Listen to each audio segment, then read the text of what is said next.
Okay, that's me. Right, fine. So now I need to get them. Not sure. Right. Okay.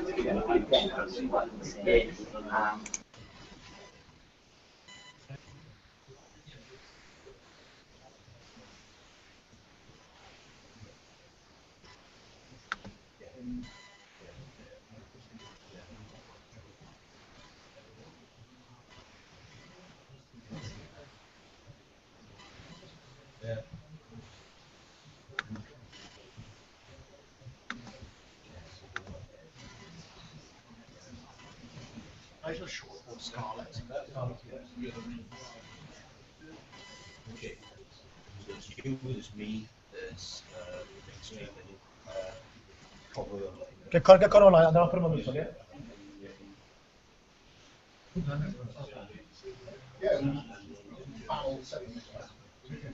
You got listen down there, you got some names up at the back, just to the camera back, just to the backdrop.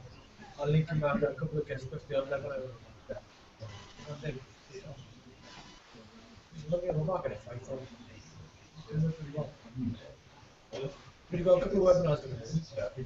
One of them still goes down about Johnny. Like that.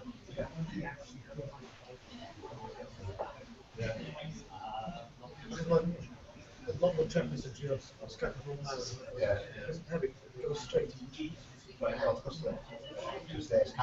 They're capturing it. I'm running on YouTube, when I record you there. Actually, my version record you is encoded again. So the actual version level is really high. And just put it out again and broadcast it into YouTube. I have got a good anything like the changes for FSB or no, but just the yeah, doing video for a week.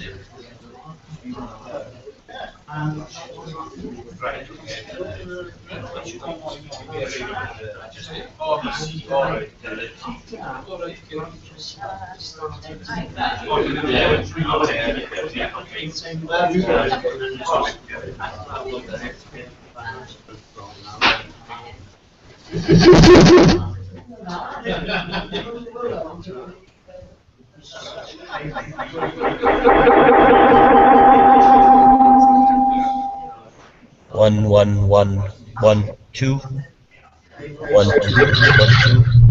So TN for me.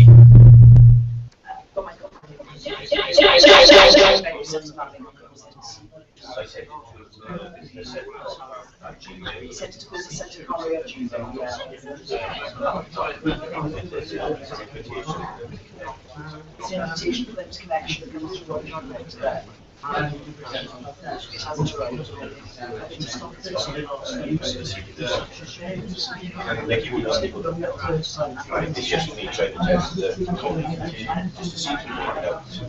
Basically, covering our grades.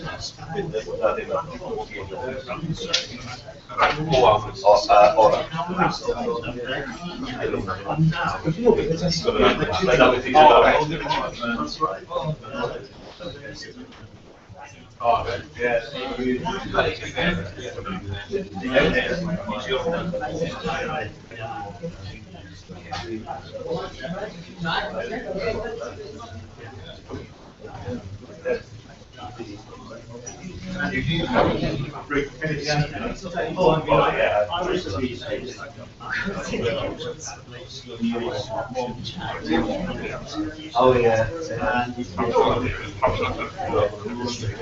and now when you look at it, you see, that was like thinking of now when you put these wonderful little things in the pocket.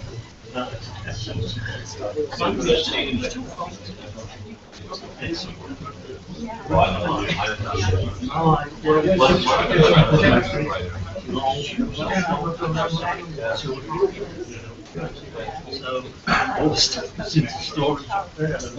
And something is happening. It's good. It's been on storage.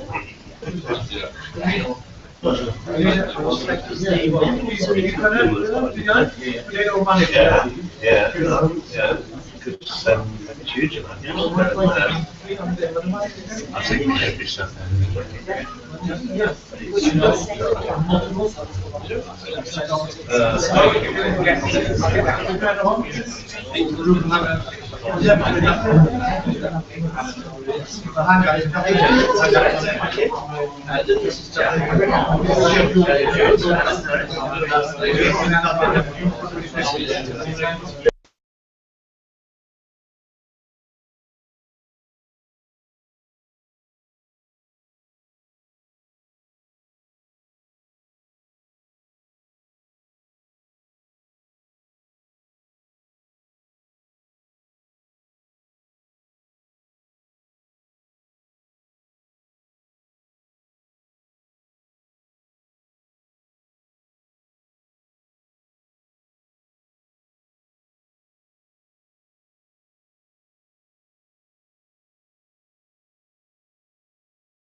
Oh, wait a minute, we might be in. Yeah, live. All right, cheers.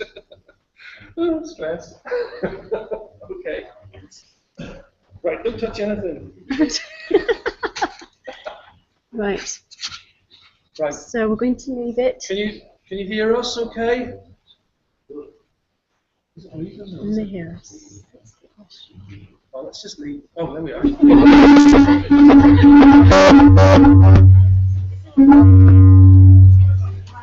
Right, if you let's move this chair back. One that's slightly proud. Slightly proud.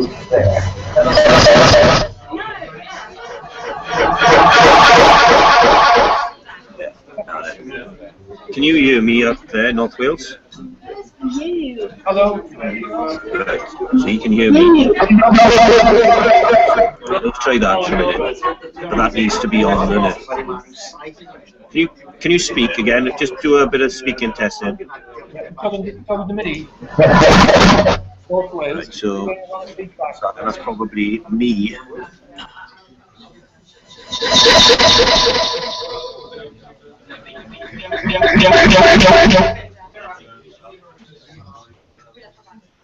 How are we doing?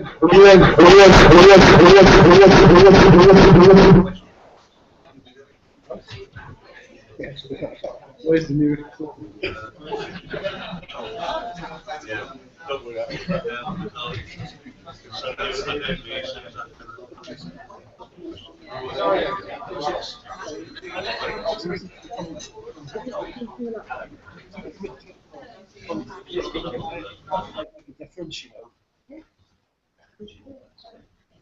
Which is Do some talking testing, Wales. Yeah, can we just do some carry on talking, doing all the alphabets? Okay, can you hear us from North Wales? Right, I can hear you there for a second. Yeah. Right. I'm going to try and plug you in now to a speaker system down here in South. So if you just recite the alphabet or something, we'll try and see where we get to. Okay? Are you talking to me in North Wales? Yes, I'm talking to you in North Wales. Yeah. A, B, C, D, E, F, G, H, I, J, K, L, M, N. It's impressive. O, P, Q, R, S, T, U, V, W, X, Y, Z. 1, 2, 3, 4, 5, 6, 7, 8, 9, 10. Now I'm off. Right. Just going off now. So if I switch myself on, right? No, yeah. Right, so that there now then is the feed. That's fine, because what I can do, right? Because that's the feed. That's me going up online, yeah? So basically, when they cut to the questions up in North, I'll switch me off, and they'll be off, and then basically I'll switch myself back on when he comes back down here. Right. You know, right? So, do you get me clear? Right. Yeah, fine. So, can you hear us up in North Wales there now? We can hear you perfectly, yes. Okay, fine, and we can hear you, and we can hear you on the floor. What you're going to make it like to do is Let's see if you can. lights on our screen here because I don't know if that's going to affect us. It's probably got the Federation of Small Business selection debate there at the moment. 1 second, I'll just mix it for you. Hello, Mike. Sasha here. Right, Mike, Hi, Mike. you probably can't because now I need to switch. Hello, Mike. Yeah, I can Do it again. Hi, Mike. Oh, right, so that's them coming back at us. Hello, Mike. Yeah, Sasha here. yeah. Okay, up in North Wales, this is Andrew now on my. Right, what needs to happen? Obviously, the mic up with you needs to be off when we're down here because there's feedback happening. Yeah. So when you speak, your mic goes on, and we'll switch ours off, and vice versa. Oh, you can fade them down, is it? Fade them down. Okay, fine. But they're probably going to get feedback. No, they probably won't get feedback, will they? So fine. So if I Hello, Mike. Hello, Mike. It's Sasha here. Hello. Yeah, get it. Just to instruct, when you're speaking, the mic. Well, when you're not speaking, can you turn the mics off? There's a mute button at the top of your screen. Are you talking to me? Sorry. There's a mute button at the top, the microphone one. So when you're not speaking or someone's not asking a question, can that be put off? Yeah, hold on. Well, basically, it's just a laptop, so I can. I'm looking at there. Yeah. What are we going to do? Mark's going to... Oh, there we are, yeah. You don't have to worry about Oh, fine. Mike, I've just been told we'll sort it out our end, so don't you worry about it. Yeah. As long as you can hear us clearly up there. Mike, take a seat. Hi, Mike. Can you hear us clearly? Yeah, I've. Okay. When we switch him up, there's... Is it me you want to turn the microphone off? That's off. That's the hearing clearly. Mike, just hang on, because we've got to run through to make sure that we're getting you clearly. So do you want to take a seat where you were, put the mic on, and then I'll try to do a conversation with you. So sit where you're going to be sitting. Right, okay. Microphone. I'll go and get a Destiny thought if we could. Oh, don't worry, it's not too bad. I think I'll have to. Hello, Mike. Is Ashok here? Getting quite a bit of feedback from you. Okay, Mike. Just pretend. Just give me your first question, even if you haven't got one. Give me a question, and I can. Okay. What day of the week is it? Well, I'll give you the classic broadcast question. What did you have for lunch, sir? Right. Okay. What did you have for lunch? Or am I supposed to answer that question? Well, what did you have for lunch? Oh, soup and a sandwich. Thank you very much. Very nice too. All right. How can you? Are you hearing me? Okay. Just wait a second and then answer us. So let me try that again. Mike Leanne, what did you have for lunch? I've had a very nice lunch of grilled turbot, caviar on toast. I think you might need to come a little bit closer to the mic with that Okay. main seat. Right. Okay. This is how it works in shout. Right. Yeah, a little less headroom, so we can see a bit more of the chairs. There we are. Mike, Yeah. for the third time today, what did you have for lunch? All right. I had soup and a sandwich and a nice cup of coffee. Well, fine. How's that? Yeah. Mike, so just tell whoever's there just to give a little pause before they respond to any questions from down here, just so that gives us time to adjust the sound. Right. Okay. Do you still want me to? Do I need to mute the Okay, great. between questions or not? They're asking the questions. Are we going to have 2 ways? There might be times when you have to ask the question. So with that, what's going to happen is obviously because of the feedback. Ashok? I'm going to switch my mic off as Mark is fading us up and down. So ni problem mają script, so then yeah. Do I need to be muting the microphone? And I do it with the people. We'll try a 2-way question. Okay. Hello. Speak to me.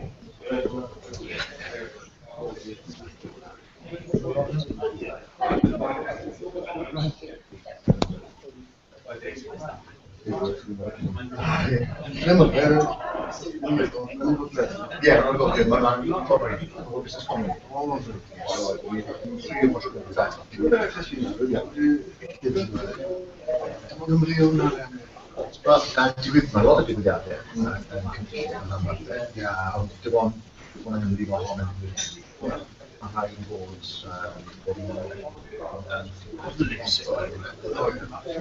am fathau ni'n neud nhw ar cyd ar gofio.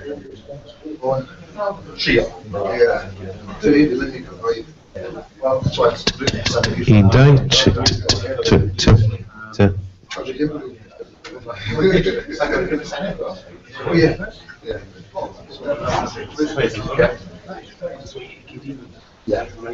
Just digon agos.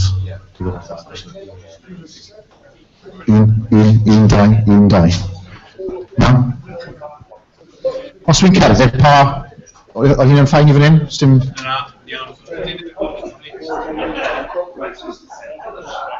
Achos mae Ben draw hwnna, ti'n gweld, fi sy'n maic ar Ben, i ro fe'n maic ar e. Fine, okay, great. Yeah. Yeah. Fantastic. Great, come on. Yeah.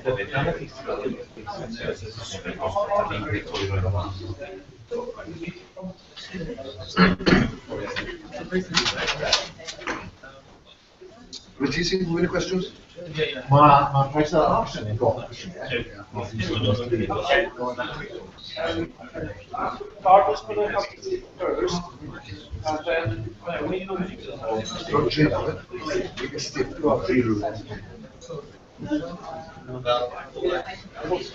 Sir, how are you? I'm not you.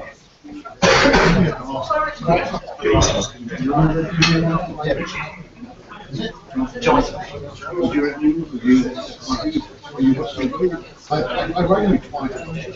Thank you very much. I felt like shit. I'm either the new staff and we're. I'm looking at the screen.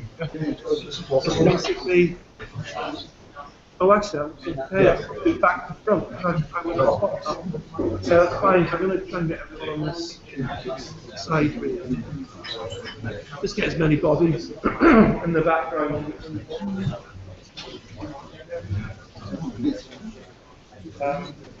So actually over here,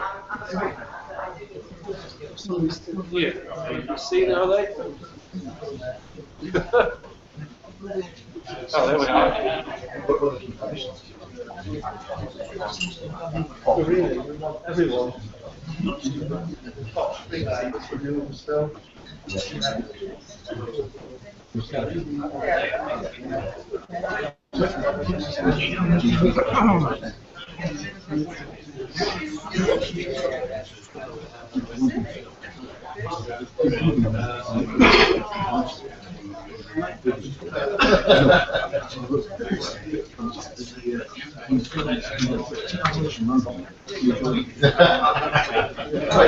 I know you want to fight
So Steve, the end, he's three.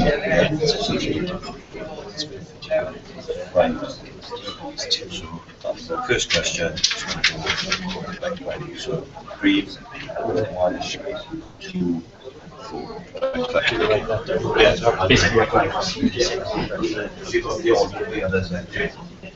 So I hear you. Which one's it?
That's it.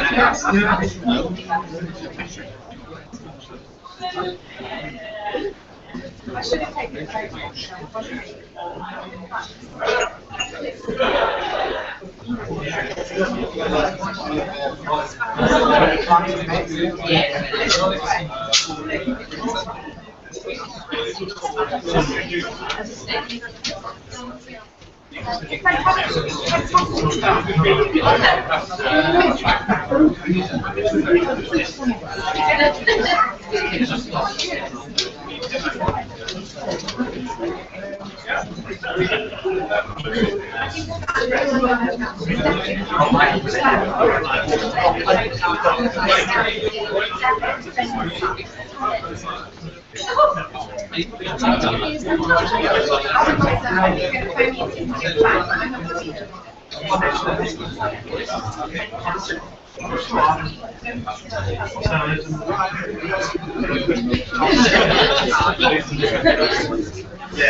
I'm not talking this to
you.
There's roughly 80 or so people, but we have almost 100 on the list, so we're going to have to squeeze you all in. So if I could ask you and prevail upon you to take your seats, that'd be really good.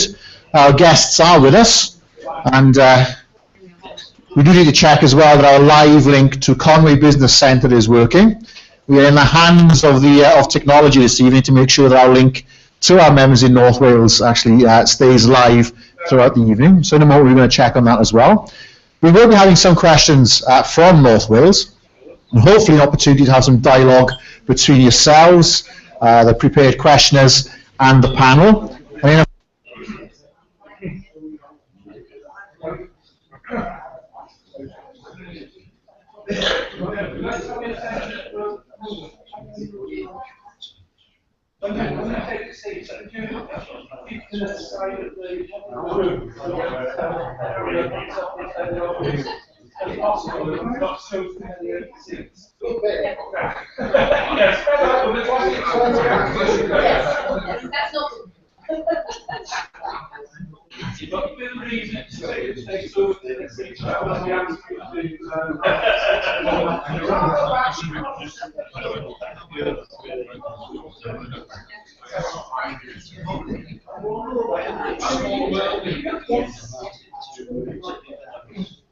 I'll take my Goto away.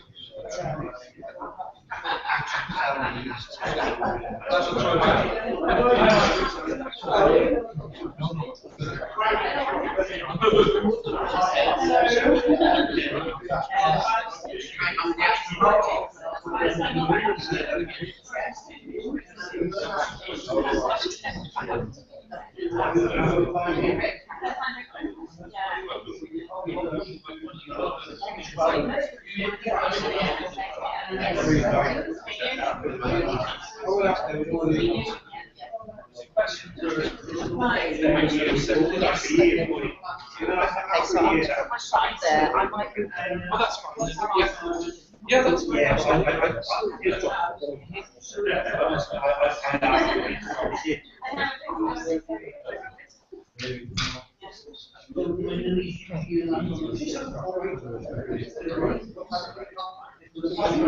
Hey,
can I ask you to take your seats, please, ladies and gentlemen? I've just had a text asking me for you to do that. Wonders of modern technology. So I have to say, if you could try and keep to the side of the room if you would. Yeah, please. It's more than a text message now, it's urgent. Yes, they're taking their seats. All right. And they're all nice and quiet now as well. Here we go. Please start with away. Come on.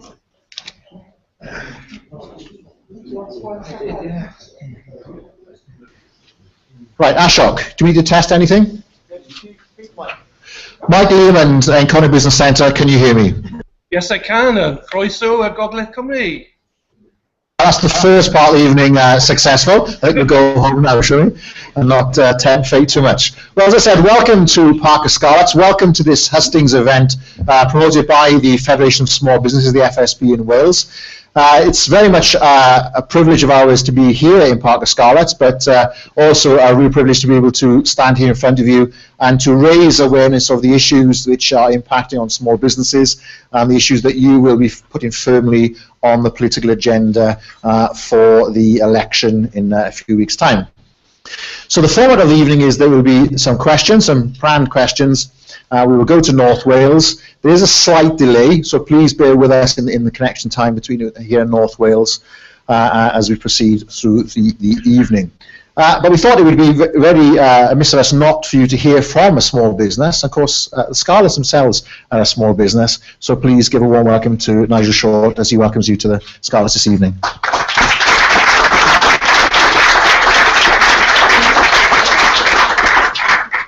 Well, I've been told I've just got a few minutes just to say a warm welcome and to introduce the contestants, candidates. If you like.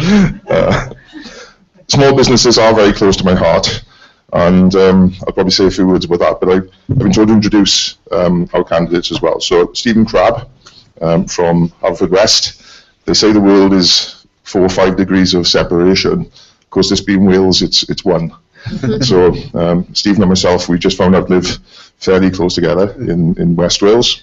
Leanne Wood from the Rhondda, from Plaid Cymru, and I'm from Aberdare, so we've got a Valleys representation, and it's quite possible actually my wife taught you in school because she used to teach in Rhondda Comprehensive. Louise Thornton taught mathematics. Yeah. Great teacher. Owen Williams. Smith. Sorry.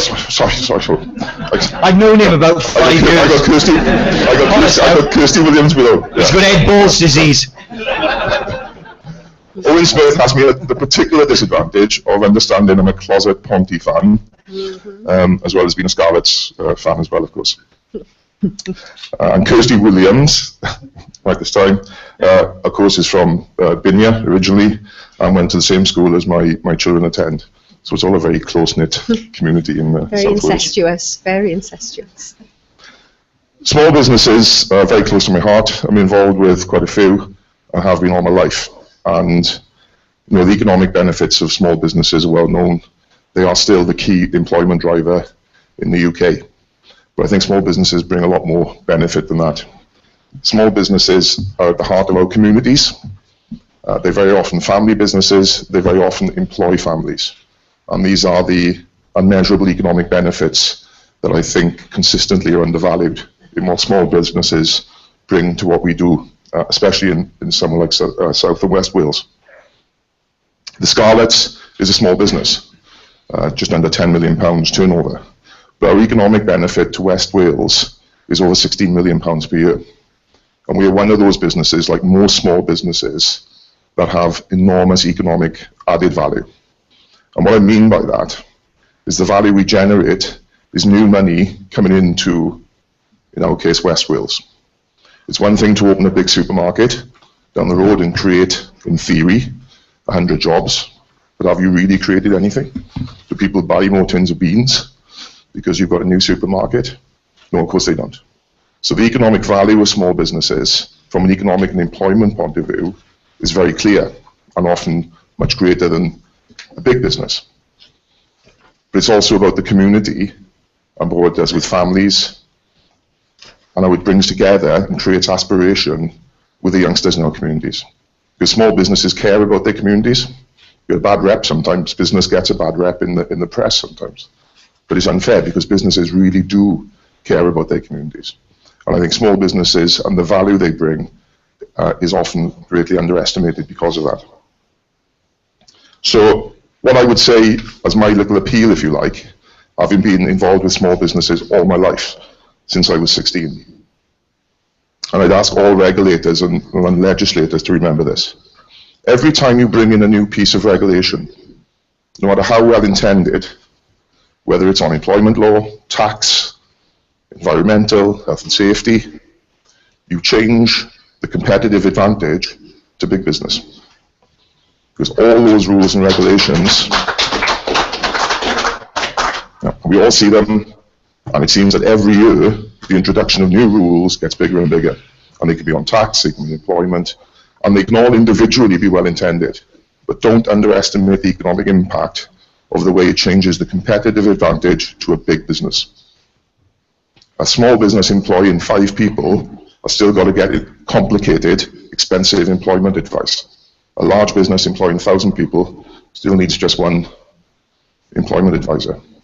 And to me, it's a critical thing, and it's the major thing that small businesses face and has done for a number of years and will continue to do so. That constant change in regulation, which tips the competitive balance towards big multinationals who don't bring to the communities what we do. So on that little rant, I apologise. Again, a very warm welcome to Parc Y Scarlets. I can see some Scarlets fans here. Hopefully today we'll make a few more. And I'll hand over to Janet Jones from the FSB to take proceedings further.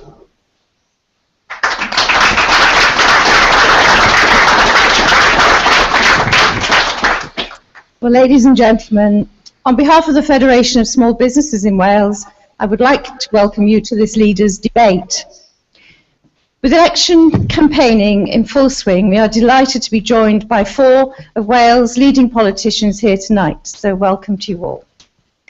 I would like to thank each of them for taking the time to join us here for what promises to be a rather special debate. Tonight they will face questions from participants not only from South Wales here in this room, but also from FSB members in North Wales by our live link to Conway Business Centre. I know that they can expect some tough questions from both audiences, but I am confident that given the calibre of our panellists, that they are up to the job. I can see the confidence reigning here. In a little over a month, we will all have the opportunity to cast our votes in the general election. I hope that tonight will give us a welcome opportunity to hear where each of the parties represented here tonight stand on the issues that affect those of us in small businesses. It may be that one of our panellists may be able to persuade you tonight that they are deserving of your vote when it comes to the election. Having met each one of them, I know they really can be quite persuasive. However, there are other parties beyond those represented here tonight, and it may be that you decide to vote for someone else entirely, or indeed no one at all.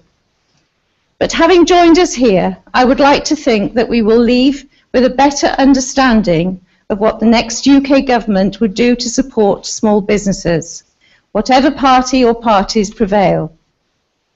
I would now like to pass you over to our chair for today's debate, Iestyn Davies, to introduce our four panellists, although I'm sure that they actually need very little introduction.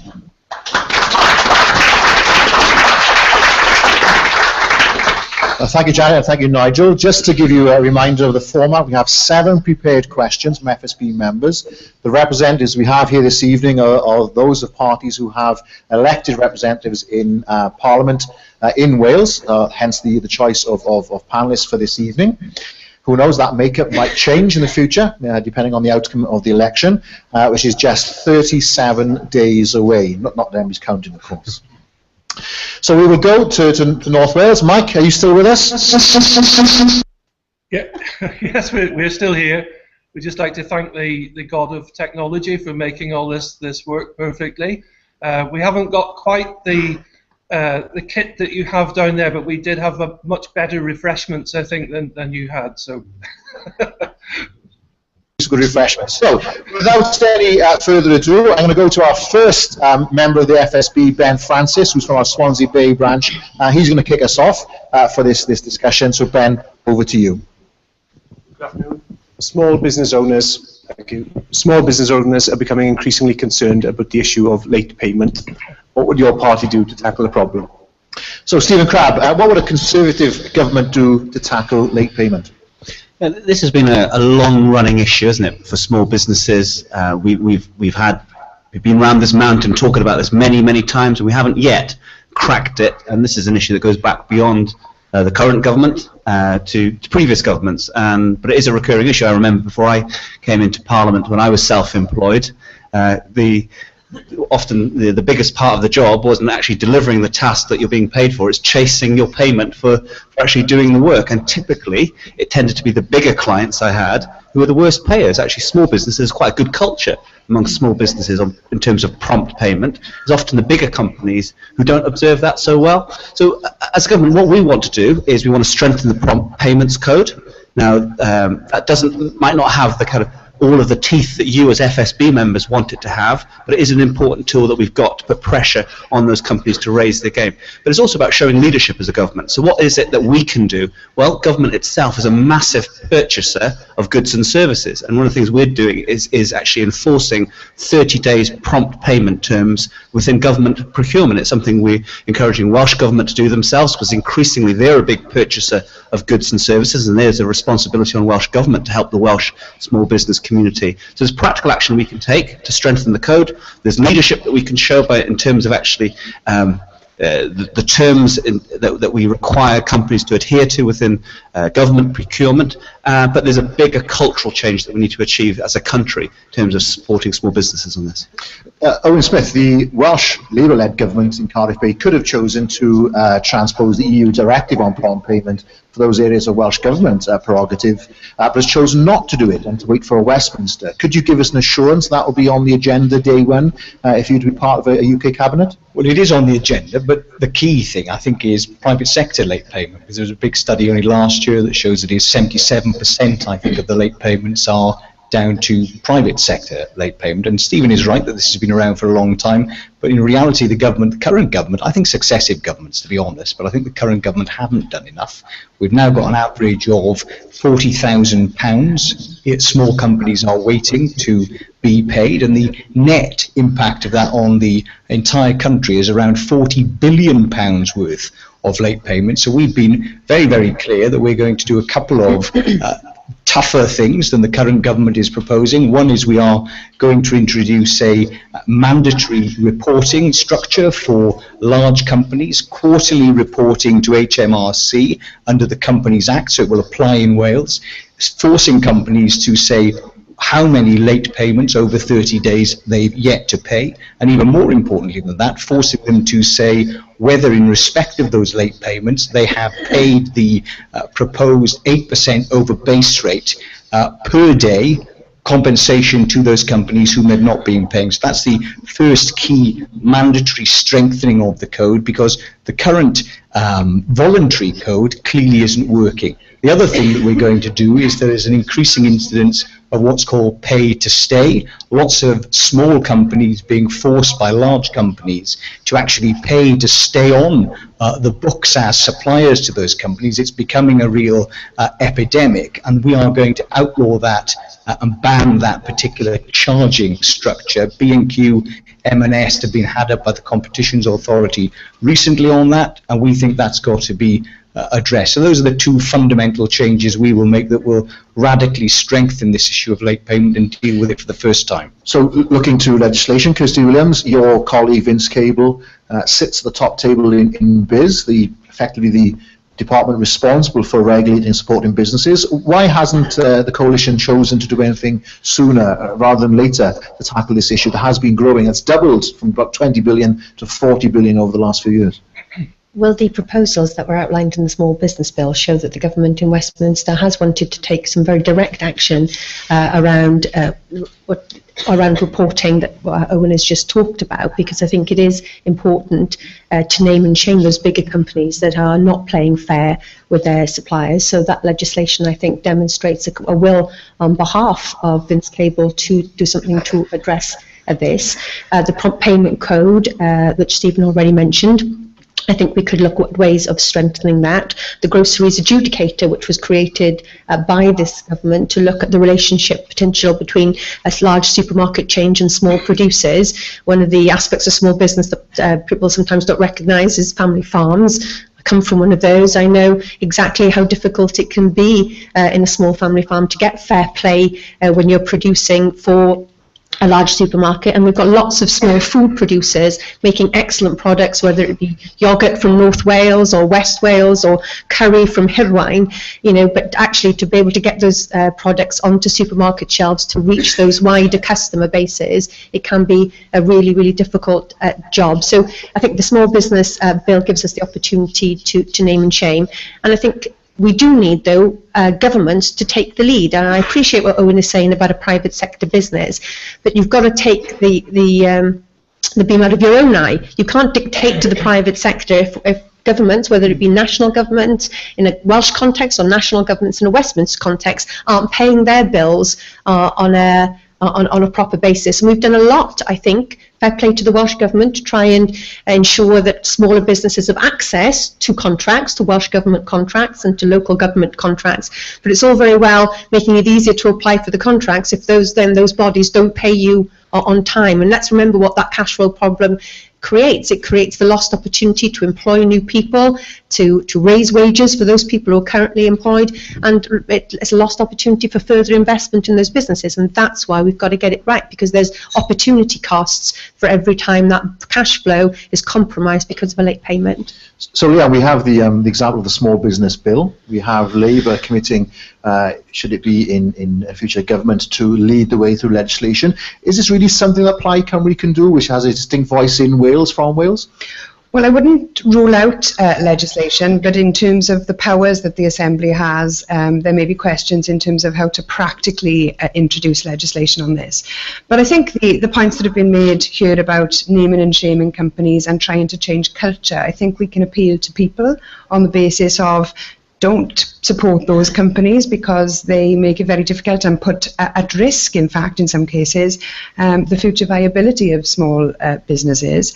But it's worth drawing attention to something practical that Iestyn Wyn-Jones did, my predecessor, when he was Minister for Transport and the Economy in the Welsh Government. Because in the early days of the banking crash, there were a number of summits that were held where representation from business as well as trade unions were brought together, and discussions were had about what practical measures Welsh Government could do to make things a bit easier for small business. And this question of late payment was a key question, and Iestyn took it upon himself to lead by example in the department, and there were a number of transport contracts that were ensured to be delivered on time, but also the question of trying to change culture and making sure people knew who was paying late is something that you can practically do at government level without necessarily using legislation if you've got the political will to try and address this question. So, Stephen Crabb, if I can come back to you as we wrap up this question, there's a lot you can do and hopefully will do to the small business bill as it progresses. Well, my understanding is it got royal assent this week. Yes, this week, that's right. So as it get done, as it starts to embed into law and into culture. But could you have done more whilst in government to have addressed late payment, and particularly, as Owen has said, the pay to stay deals that have really sort of caused big problems in a company not far from where I live in Newport, a company like Two Sisters, for instance, saying unless you're part of this and you're paying to be part of this supply chain, we're not going to do business with you. Could you have done more? Should you have done more? Well, we did a lot more than the previous government in terms of addressing some of the inequities within, particularly within big retail in terms of its suppliers, and Kirsty mentioned the grocery ombudsman, big step forward. A couple of things I'd come back to you on. One is, first of all, bear in mind the context of the last 8 years, since 2007, 2008. We've been through a huge recession as a country, and moving to kind of put in place these rigid systems of extra regulation, reporting, and regulatory burdens, which is essentially what Owen is describing, or doing what Kirsty and Leanne seem to be hinting at, which is naming and shaming companies.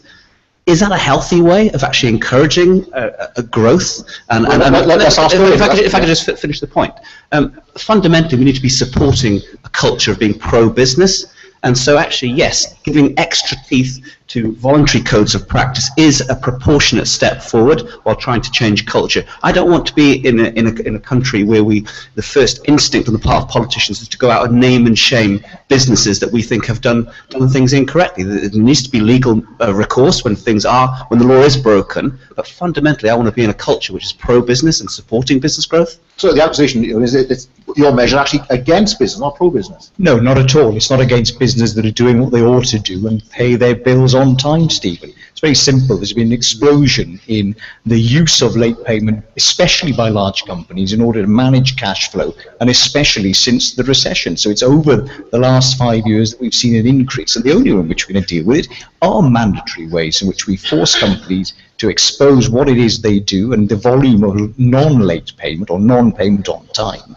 And that isn't, I think, a regulatory burden. I think it is a benefit for small business. The other thing we need to do is something the FSB has campaigned for and something Labour is going to deliver, which is give the FSB and other small business organisations the right to represent small businesses when taking a challenge in respect of one of their members who are not being paid on time. That's a very important... So complaining status elsewhere is something which the current coalition government did allow us to introduce. I'll ask Kirsty a quick question, then perhaps I'll come back to you to finish before asking for Leanne's final views on this. Naming and shaming, if I'm Tesco's, if I'm a big global brand, is that really going to impact on me when some small firm says, you know, I'm going to get you named and shamed? Aren't you really going to simply roll over and squash the small business? What Tesco's cares about, obviously, is their reputation, and I think there are reputational risks for an organisation like Tesco's. You know, I'm a consumer, I have to do my food shopping somewhere, you know, and I have changed my behaviour as a consumer feeding my family on the basis of, for instance, most recently, fair milk prices. I don't want to, and I appreciate that maybe I've got the resources who can be a bit more picky and choosy where I shop, but the reality is I would rather buy my milk from a supermarket that I know is treating Welsh dairy farmers properly, and I will change my behaviour. And I think the Welsh public, indeed the British public, want to know when they're spending their money that they're spending their money with a company that is going to treat other people ethically. And I have a great faith in actually British consumers making those positive choices, and I think there are huge reputational risks for companies who don't treat other people properly, because there's there's this inbuilt, I think, sense of fair play in Welsh people, chwarae teg in Welsh people, and when they see that chwarae teg is not being carried out, they act. Stephen, you wanted to come back for a quick. Yeah, just very quickly, and it's a bit of an honesty check here, because this issue's been around decades. We've been talking about this, and Owen's party were in government in Westminster for 13 years. Yeah, but it was for 5 years. Sorry, let me finish. If it was all as simple as just moving to strict legislation, strict mandatory systems of reporting, you would have done it. You would have done it. If it was all as simple as you pretend to see. But there wasn't the same explosion of it. Pay to stay did not exist as an epidemic as it currently exists. It's in the last 5 years that it's occurred, and you haven't done anything to tackle it, Steve. So the point is that the great fault of politicians is that we pretend things that are easily solved, or we pretend things are black and white.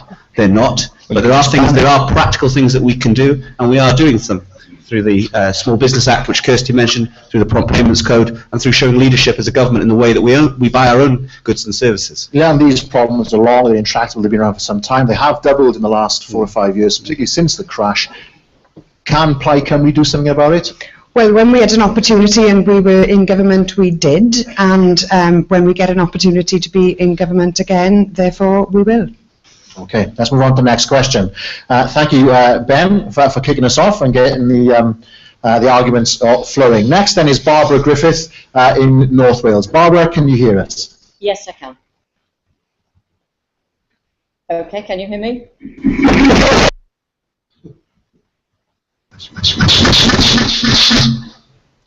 Ask your question, go on. Okay. A lot of businesses have been through problems with the economy. I'd like to ask each of you, why should we trust your party with the UK economy?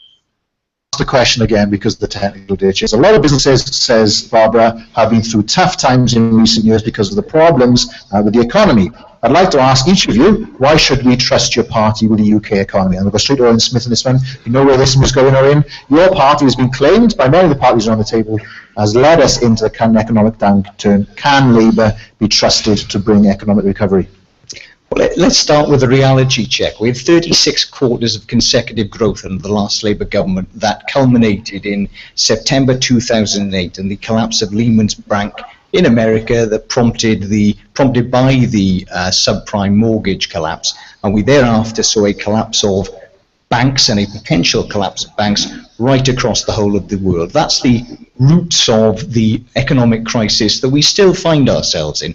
Not profligate Labour, overspending. Labour succeeded in reducing our deficit, and Labour paid down debt right the way through until 2008, and then we took a decision as a government under Gordon Brown that we would try and stop what was then a recession turning into a full-blown depression, try and stop our banks falling over, which would have had dramatic effects for businesses and pensions right across this country, and we invested through the quantitative easing programme in order to try and stabilise our economy. It worked, and the economy was growing when Labour left office in May 2010.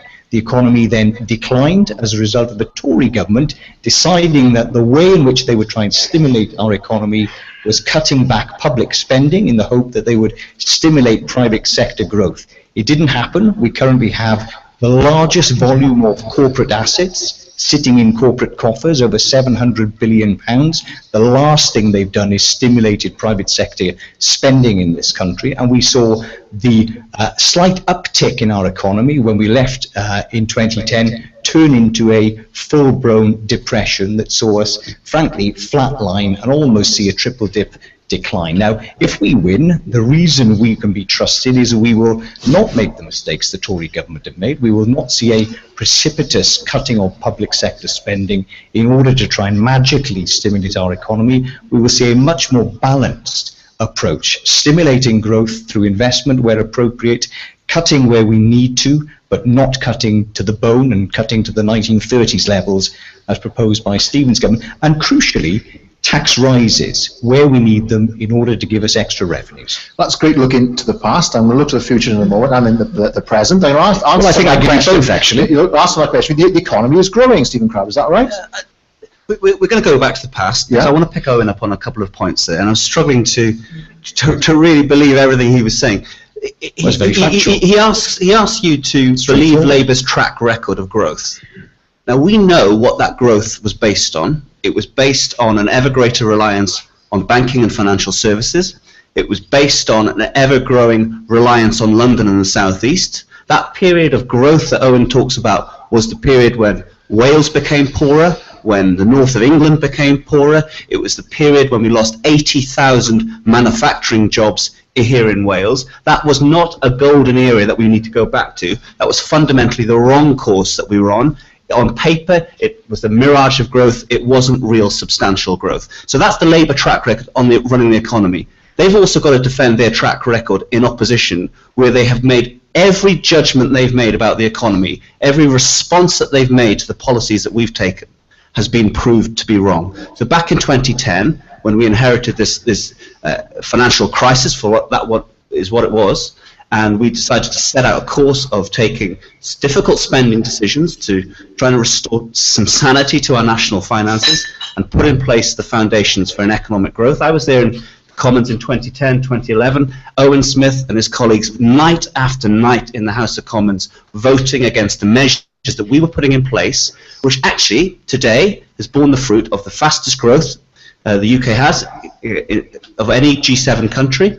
Today the Office of National Statistics revised up the growth estimate for last year to 2.8%. Got the highest levels of business confidence announced today since the mid-80s. Now we've got masses more to do. Nobody's pretending that the problem is all fixed. There's huge problems still out there in the economy. But fundamentally, the course that we're on is the right one, and it's bearing fruit for all parts of the United Kingdom. And when we talk about an economic recovery, it certainly isn't getting back to the course that Labour had us on in 2007. It's actually doing something much different in terms of rebalancing our economy. But if the recovery is happening, why is there a need for even more austerity than we've faced today? Surely, if the economy is recovering, there needs to be no more cuts.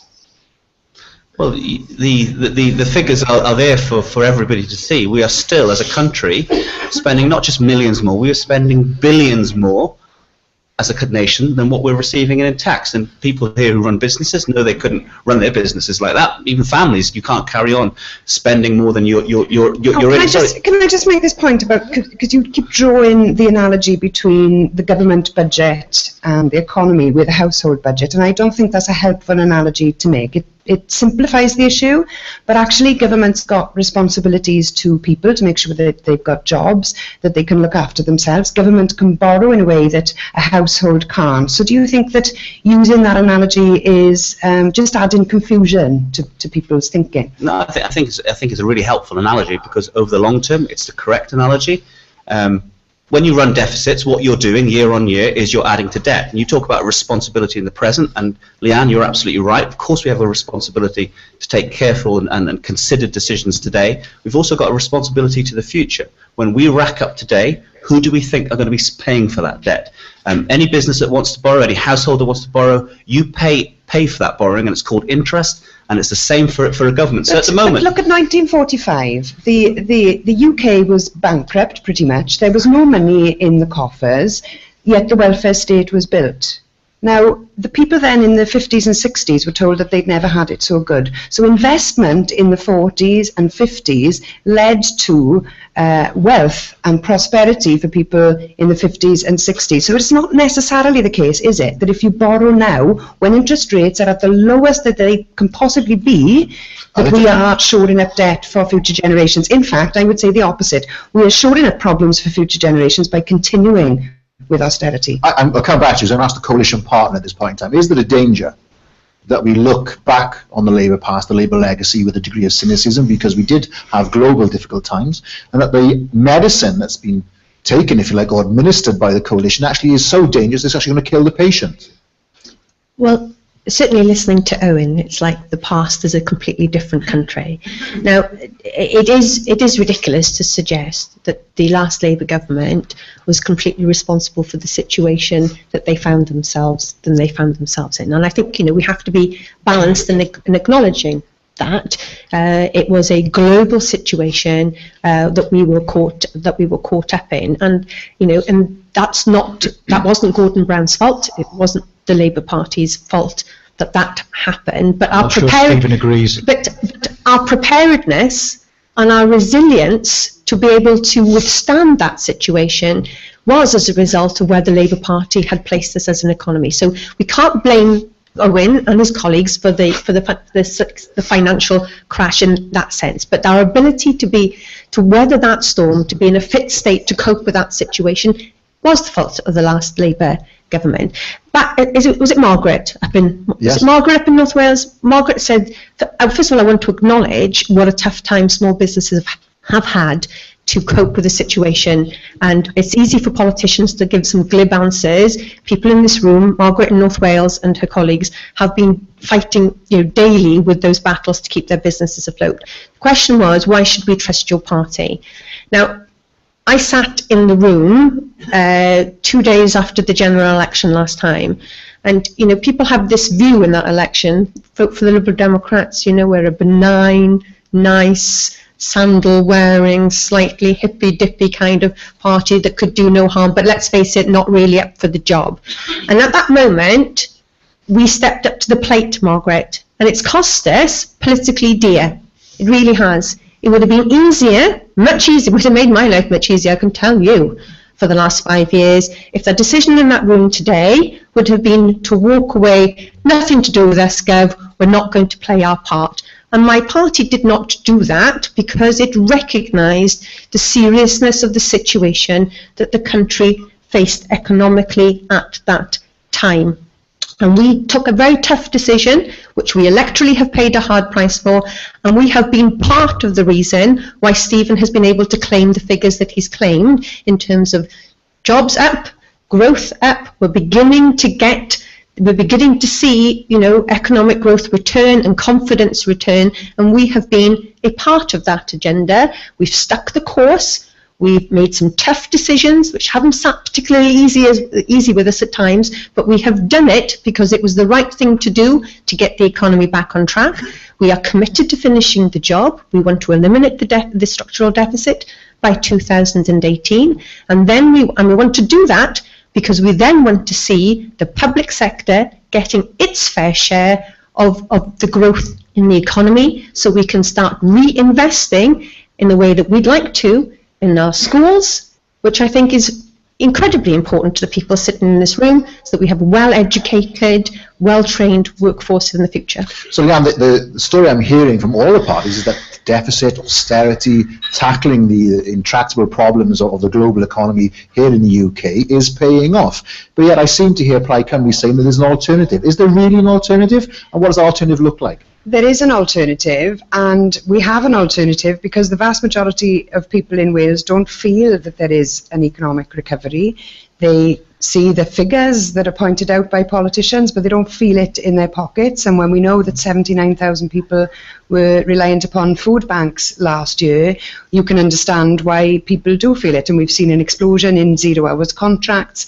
The numbers of people in part-time and precarious work has gone up. So it might look on paper like there's a recovery, but people are not really feeling that. So I think that we have to have an alternative. I think that setting arbitrary dates for ending the deficit, well, we've already seen, they told us that the deficit would be ended in this Parliament, and it hasn't. So why do we think that setting another arbitrary date will deliver on that? And if you set an arbitrary date, then you have to deliver that at all costs, and sometimes the costs can be very dear indeed, particularly in terms of people's jobs and livelihoods. So to finish with Owen Smith then, many of the policies regarding deficit reduction, addressing some of these long-term intractable problems, seem very, very similar from the main parties. Surely Labour, as the historic party of Wales, with its roots in the communities that Leanne claims have been so damaged and so impacted by austerity, surely those communities would be looking to Labour for something different, rather than simply continuing on the same tack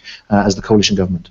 Well, I think they're right, and to want something different, and they're going to get something different from Labour. What they're not going to get is the unreality that Leanne offers, the unreality that says we don't need to deal with the deficit, because we do. The deficit is 75 billion this year. The debt is 1.4 trillion present. Can I say, we've never said we don't need to deal with the deficit. Well, what I've said is we don't need to set arbitrary deadlines on the deficit. Well, I think you said a moment ago, and I've heard you say lots, Leanne, that we don't need any austerity, and I think that is code for trying to imply to the people of Wales that we don't need some cuts. It's not the code for anything. We will need to make some cuts. The reality is there will need to be cuts. However, there are also other things we can do, and we propose, crucially, tax rises. And many people in this audience may not want to hear this, but we are proposing that we would change, for example, tax rate relief for investment in pensions for the wealthiest investors, giving us £3 billion. We have said that we're going to reinstate the 50p rate of tax that would give us a further £3 billion. We have said we're going to introduce a mansion tax that would give us almost £3 billion a year. So that's the best part of £10 billion in difference that Labour would raise through taxation. Okay, thank you, Owen Smith, and thank you to the panel. Well, we've heard a lot in this conversation already, and indeed during these past 5 years about banking and the financial system. Our next question on this theme is actually from Harry Roberts. I'm going to ask Harry to tell us a bit about his business, and Josh will bring a mic to you. Harry, could you tell us what line of work or line of business you are in? Thank you very much indeed. I'm a member of the Federation of Small Business in Swansea, and I'm very pleased with the advice that the FSB is able to give to its members. I'm a self-employed business and IT consultant, and I go around various small companies through South and West Wales on IT matters and on business development. And I find that, as the gentleman who introduced us here today said, small businesses really do need advice, and organisations like the FSB are vital to give us that advice. It's always good to have an advert for the FSB to deliver political. There's 3 adverts. Could you give us your question, please? Thank you very much indeed. My question is, having heard so much about the scandals of the banks and large businesses avoiding paying their taxes, what would you do to deal with this matter? Kirsty, during the last few years, the FSB has met with Vince Cable a few times, that we've met with him together to discuss a number of issues, and indeed, of course, with other UK ministers to discuss the impact of bad banking practice and big business bullies. But has the culture really changed, and what would the Lib Dems do to change that culture for good? Well, thank you, Mr. Roberts, for your question, and thank you for your strong support for the FSB. As Liberal Democrats, we'd like to make it easier for people to choose who they can get their advice off. There is a very one-size-fits-all kind of culture at the moment, and we'd like to move away from that so that people had greater access to a variety of sources of help for business advice. With regards to the banks and tax avoidance, we do want to continue to ensure that the banks that caused a lot of the pain that we've all gone through in recent years continue to pay back into society, and we do want to make sure that they work in an ethical way. With regards to tax avoidance, you'll be aware that my colleague Danny Alexander has set out some new legislation to create some new criminal offences, actually, to try and ensure that those people who are able to, because most people aren't able to try and dodge paying their fair share of tax, actually are held criminally responsible for doing that, and people who help them do that are held criminally responsible for doing that in a way that we have never seen before. And I think the public demand that legislation to be put in place, because I talk to small businesses all the time who are constantly badgered by the inland revenue, making sure they've paid their VAT and they've paid their tax, and then you see on the news that these people have, been able to put their, wealth offshore, aided and abetted by banks and fancy accountants to do so, when the businesses I'm dealing with, are in danger of being foreclosed for an unpaid bill. That's a good point. If I'm one day late on my self-assessment tax return, I get fined £100, which I did. I should have the FSB's advice, perhaps. I should dictate my own medicine. Stephen Crabb, has the government really got to grips with the banking sector, or is it really a case that the banking sector is leading the government down the track of ever greater deregulation and liberalisation of banking laws? Well, I think the honest answer is that we haven't got to grips. We're getting to grips with it. If you listen to George Osborne's most recent budget statement a few weeks ago, he addressed this issue. He made the point that, look, when the banks, when the problems really hit in 2008, the taxpayer had to stand by the banks and bail them out.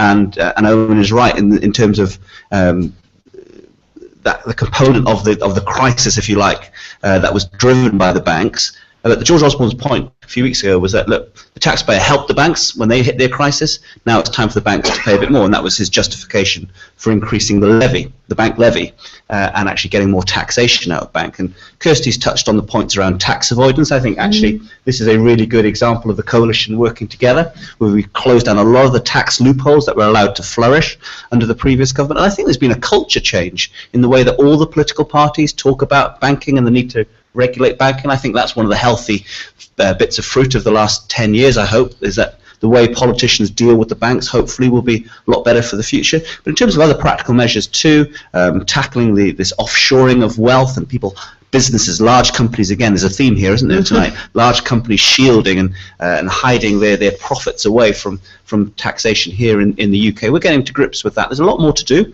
But we've made good progress. We're also fining the bankers for all their dodgy practices and putting those fines to good use. So the day after the budget, a few weeks ago, I had a huge privilege of visiting the Wales Air Ambulance in Gower and celebrating the extra £1 million they're going to be getting to help fund a new helicopter from fines that we're levying on the bankers. So we're putting the fines to good use. There's a long way to go yet. One of the observations our members make to us on a regular basis is that the link between the so-called casino investment banking and the retail banking that service the everyday business customer or a person on the high street, that link really needs to be broken. Leanne, is there anything which Plaid would suggest in order to address that? Yes, we've got that commitment in our manifesto to break that link between retail and investment banking. There's no way that the government have got a grip on the banking sector, I don't think. The risks are still being taken, and the bonuses are still being made, and that's what's making people very, very angry. The bailout that has been referred to has cost the taxpayer billions and billions of pounds, and that is why we're in this situation of austerity now, because of that bailout. And our argument is it's now time for the people to have a bailout, and the deficit should not be closed on the backs of the poor. The people who caused this crisis should be forced to pay. But in practical terms, we could have our own bank here in Wales. We've put forward proposals to look at setting up a bank for business, which I know that you're aware of, because of this issue of many small businesses finding it difficult to access finance. The question about tax avoidance is a huge one as well. It's estimated £120 billion every year is lost through tax avoidance and tax evasion. So clearly more needs to be done on that front. There are some countries that have make it much easier for you to offshore your tax affairs. I think a lot more can be done to clamp down on those countries. But also, we have to recognise that since 2004, when Gordon Brown started his civil service cull, thousands of HMRC tax collectors and tax investigators have simply lost their jobs. And we can't expect the government to bring in the same amount of money, and particularly those more complicated tax projects that they were working on.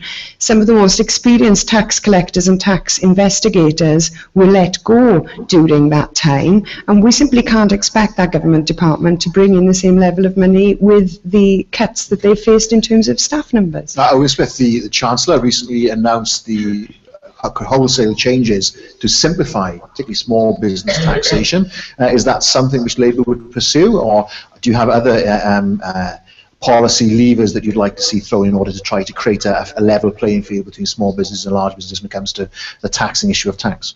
Sure, well, I'll answer that, and then I'll answer the original question, if I may.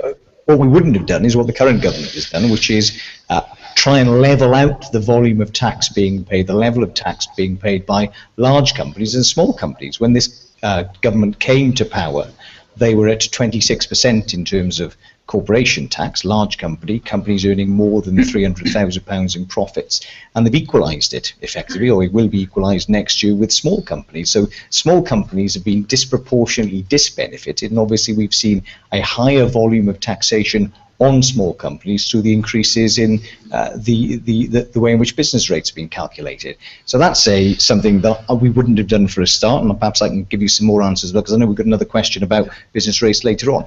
Lending to small business has been a disaster. £56 billion reduction in the volume of lending to small businesses since 2010, £1 billion in the last quarter alone. The answer to that, we think, is you need to create a separate bank, a British investment bank. We're proposing to capitalise that to the tune of £1 billion using the proceeds of the next planned increase of fees for the next spectrum for mobile phones. That'll give us £1 billion. We're going to underpin that with a regional set of banking based on the German Sparkassen model, which will be regionally based and with a specific remit to lend to businesses within that specific region. We would obviously work with Finance Wales and the Welsh Government in delivering that model within Wales, but the desire there would be to get direct lending from a new bank and a new set of regional banks to local businesses here in Wales.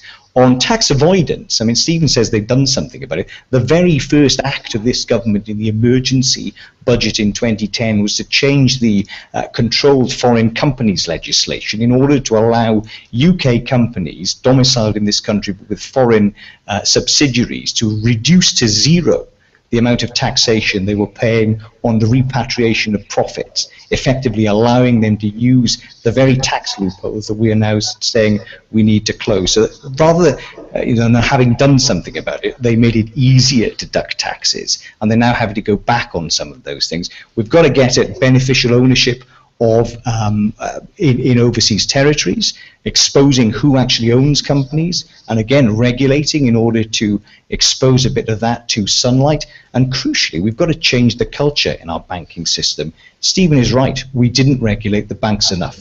The last Labour government allowed the banking system to become too complicated, too opaque, and too focused on large companies. We've learned our lessons. We won't make those mistakes again. So, Stephen, as we wrap up this issue of banking and scandals, have you been too soft on the banks? Is there more that you can do? Is there more that you're willing to do if you're re-elected to government after the election? I think Gordon Brown, sorry, it's Freudian slip, George Osborne, in that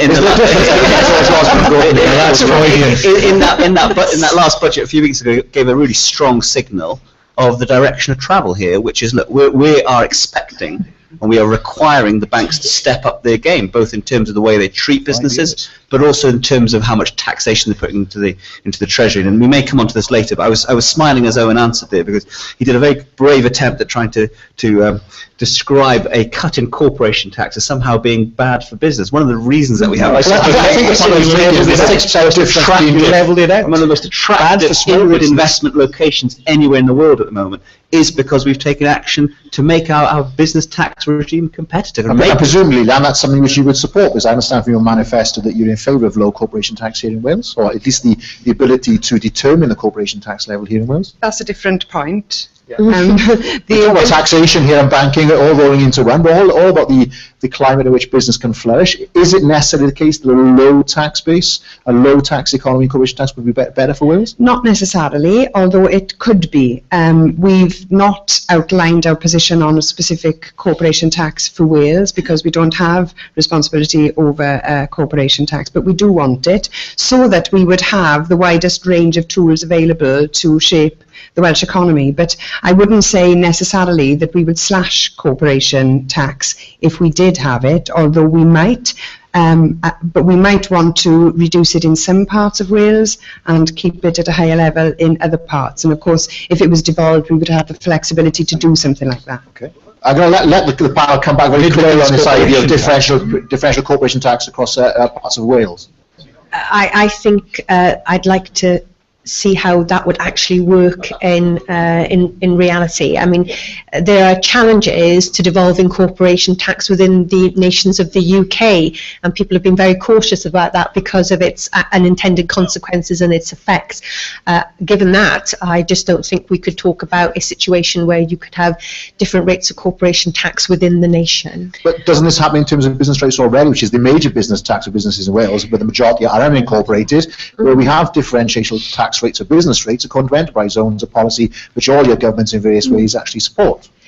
Yes, although I think actually we need a whole-scale, full-set reform of how business rates actually works, tinkering at the edges. I think we would agree on that. Yeah, Well, tinkering on the edges of business rates, I don't think is going to help. But I think we're just talking about different scales here. As I said, you know, we've been very cautious about devolving corporation tax within the nation states of the UK because of unintended consequences, and I think, you know, we'd have to tread very, very, very carefully. Can I just make this point, right? The Welsh economy is the weakest part of the United Kingdom, you could say. My argument is you do everything, you consider everything. Everything is on the table to turn around the Welsh economy. You should rule nothing out. That's part of the reason we're in the problem that we are, because things have been ruled out. So, Owen, to finish this item, your government in the past has looked at small business rate relief. It's been carried forward with the coalition government. Your leader has announced a business rate cut in England because it's now devolved. Would you be advocating your colleague Edwina Hart, for instance, to follow that cut in business rates in Wales were you to be in government in England? Yes, and I can announce tonight that if we were in power, that we would absolutely be doing exactly the same thing in Wales. So we've said very clearly that if we win in May, we will not see the reduction from 21% to 20% in the large company corporation tax, companies earning over £300,000 in profits, and we would use that money directly, which is currently benefiting just 80,000 companies in Britain, to benefit the 1.5 million small companies through giving them on average £450 reduction in their business rates, and that would apply in Wales. The consequentials for Wales would be around £13 million in the first year, £20 million in the second year. And on corporation tax, I mean, I agree with the sentiment, Leanne, that we should do everything we can, but you know, I think the risk of arbitrage between companies within Britain, if we were to disaggregate corporation tax, is clear to everybody. Trying to do that so that you've got different corporation taxes within different parts of Wales, I just don't think is realistic. Well, thank you for that. I think the question of business tax, business rates and corporation tax is something the FSB will return to in the future with whatever party or move us on. And I want to go back to North Wales again, and this time to Vivian O'Hara, who has a question from our North Wales live link-up to ask. Good evening, panel. My question results from the pundits' forecast that the SNP will capture most of Labour's seats in Scotland, so becoming the biggest minority group. Evaluating what the SNP are likely to squeeze out of Westminster over further control of their own affairs, what would be the views of each of you on their likely gains relative to Wales? Thank you, Vivian. I'm going to come straight to Leanne. We've seen a bit of a love-in between the SNP and Plaid Cymru, and some clear common ground on some policies, but there's one that I wasn't going to try to avoid saying the Barnett formula or the consequential, but I have to say it, I have to put it out there. Surely if Scotland and the SNP are so in favour of the status quo, that puts you in the same position as the other parties. Barnett is off the agenda. We simply can't negotiate our way out of the Barnett formula as it stands. Everything has changed in relation to the way Wales is funded in the light of what's happened in Scotland, in my view. In the days before the referendum in Scotland, the party leaders from each of these parties here went to Scotland and promised the people of Scotland that if they voted no, they would keep the Barnett formula as it is for Scotland, which they benefit from quite well, and that they would receive lots of other powers as well. Now, if they keep to that vow, that means that all the debate that we've been having over many years about the Barnett formula and how it should be reformed for Wales and Scotland is no longer on the agenda. So if that money is locked in for Scotland, our argument is that Wales should be treated no less favourably than Scotland. And if we were to receive the same per head funding in relation to England as they do in Scotland, that would result in an additional £1.2 billion into the Welsh block grant. It's money that we've lost out on because since the Barnett formula was invented in 1978, we've lost out year on year. And when that accumulates over time, that goes some way to explain why we are in the situation that we're in Wales in terms of our public services and our economy. I mean, I took the opportunity to ask a question of a fellow AM, get my facts right on this. The Barnett formula is a needs-based formula, that's right, Kirsty, isn't it? Well, it's partly needs-based, but it's based on population overall, with some adjustments then, what was regarded at the time when it was first formulated to look at relative need. The issue is it hasn't been changed for very many years, and therefore relative need, what it looked like then, doesn't necessarily look like what we have now. I mean, I think, whilst I understand that Leanne is very sincere in her wish to have parity with Scotland, the idea that she's going to be able to negotiate alongside the SNP, the biggest defenders of the status quo, to deliver this extra £1 billion is fanciful, and it was described as such by David Ellis-Thomas on Radio 4 this morning as being unrealistic, a former leader of the party. But we need to address the issue of how Wales is funded in the context of what has happened since the referendum. My party believes that you do that in two ways. One, you introduce a Barnett floor, which means the value of the Barnett formula does not decrease as public expenditure starts to rise again, because that's what we've seen for the first 10 years of devolution, the value of the Barnett formula being undermined because of the squeeze on it. And we want to introduce a floor. We've given a commitment as part of the Westminster government. My colleague Danny Alexander and Stephen will confirm this, because Stephen himself has had to battle very, very, very hard to make progress on this, has already begun to instruct officials to start working up those proposals. So any new government coming in, officials are already working on what a floor will look like for Wales. And I would pay tribute to Jane Hutt as well in the work that she has carried out, because I think we need to acknowledge this has been a cross-party commitment to try and address this pain in the neck really issue about the Barnett floor. But we'd also recalculate the gap between what we think on the work of Mr. Holden, Jerry Holton, what we think the gap should be, and we would pledge to address that gap over the period of the government. So if I'm understanding this right, there's general consensus that Barnett is broken. You don't seem to think, that, Kirsty, that Plaid Cymru has an opportunity to negotiate a better deal for Wales because of the strength, ironically, of the SNP. But given that there's consensus across all four parties, indeed the First Minister himself has recognised that Barnett is broken, is it something which Labour would argue for, a fairer funding deal for Wales? Yes, as we have done. And first of all, say I don't accept the premise of the question that Scotland is definitely going to return a bushel load of SNP MPs. I don't think that's going to happen, and I'm fully anticipating Labour doing exceptionally well in Scotland, as in Wales. But leaving that aside for a moment, yes, we agree that there needs to be a funding floor under Barnett. We agree that the way in which the arithmetic works has disadvantaged Wales. As spending rose in England, we saw a squeeze in Wales.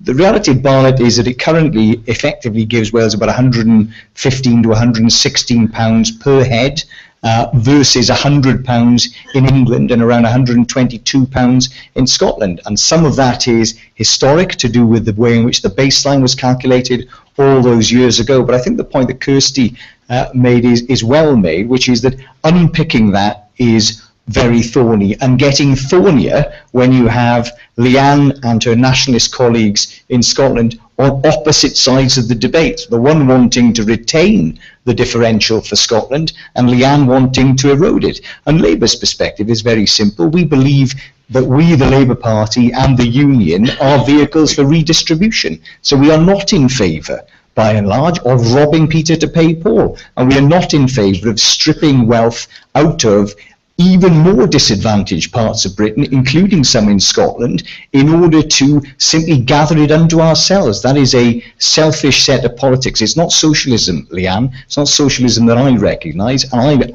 am a socialist, and I do believe in us redistributing. But you're happy to spend £40 billion on HS2 in England, and you're happy to spend £100 billion in Trident. HS2 would benefit Wales. If we get time, we'll come to HS2 as our final question. Wales through Crew. So I want to speak to Stephen Crabb with this yet.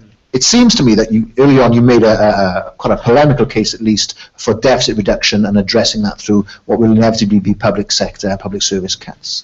Doesn't that mean, because of Barnet, and Barnet is best, as we all seem to agree, that the very constituents that you represent, that you all represent in various means, are going to be worse off because of Barnet formula than if we actually were to resolve it and to look forward? So will the Conservative government actually open up this thorny issue, we've all agreed it's a difficult issue, and actually take it forward to some fair and equitable settlement? First of all, it wasn't a polemical case I was making for deficit reductions, but based on the evidence that we see before us, which is that you take sound decisions, put in place the foundations for business-led growth, and you can see what the fruits of that are right at the moment, which is that the economy is growing and unemployment is falling, and that has to be a good thing by anybody's measure. Look, let's just take a step back from this debate. We kind of got very bogged down in this whole Barnet process issue. There is no simple way of coming up with a formula that redistributes money across the UK fairly, because you could choose to look at proportionate population measures. You can try to work up a needs base and say, well, because Wales has a deeper socio-economic needs and Wales deserves more money. It's more art than science. I mean, that's the fundamental nature of Barnet, and whatever formula you come up with, it's probably going to be more art than science, because it will be politicians who are designed. Sorry, Leanne, can I just make my point here? So it's more art than science, but the crucial step forward that we've taken as a government, and it was this process that I led, which we called the St. David's Day process, and the cherry on the top of that process was that in the last days of that, getting an agreement from the Prime Minister and George Osborne that for the very first time we would introduce into the Barnet equation what is called a funding floor, and Kirsty described how it works very well. That will provide long-term protection for Wales funding. But can I just make one more point here, Iestyn, if I may? Now, the figure of 300 million as a shortfall is often talked about as this figure that Wales is underfunded by. Owen thinks it's more likely to be 150 million rather than 300. I think that was based on something Treasury has said. Yeah, no, but the point is, this figure gets used as a reason why we're not doing so well in Wales on this, that, or the other. It's used as an excuse for every policy failure. Around about £30 billion of UK taxpayers' money is spent in Wales every year. 15 billion of it is accounted for by the Welsh Government's budget alone. So if the figure is 150 million or 300 million, you're only talking about 1 or 2% of additional spend in Wales. We can't keep using it as an excuse for why we underperform. And this, the comment I'd make to all of us here is, as politicians, is we need to be much more ambitious for Wales. And actually, improving things in Wales is about growing the economy, growing the private sector, not getting bogged down in this fight over 1 or 2% extra spend. Yeah, is the debate around Barnet evidence yet again that we are too fixated on the role of the public sector in Wales and not the private sector enterprise that we see represented this evening? Well, of course there needs to be more effort put into growing the private sector in Wales. There's no question about that. But what we can't have is a situation where we are disadvantaged in the way that we are and have been for such a long time. Now, I don't accept this talk about reconfiguring the formula for the whole of the UK. That's not on the agenda. If you're going to follow through on the promise that you made to Scotland, Scotland's money is fixed.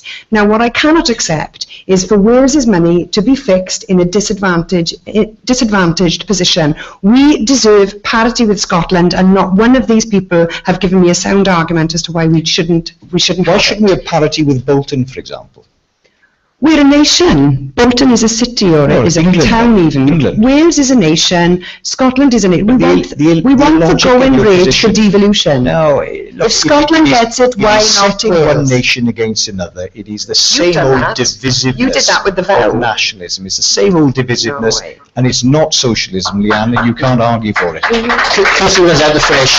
Whether it's the private sector or the public sector, we're talking about Barnet, there's 150 million or 300 million. Wales is still being shortchanged. Isn't that the case?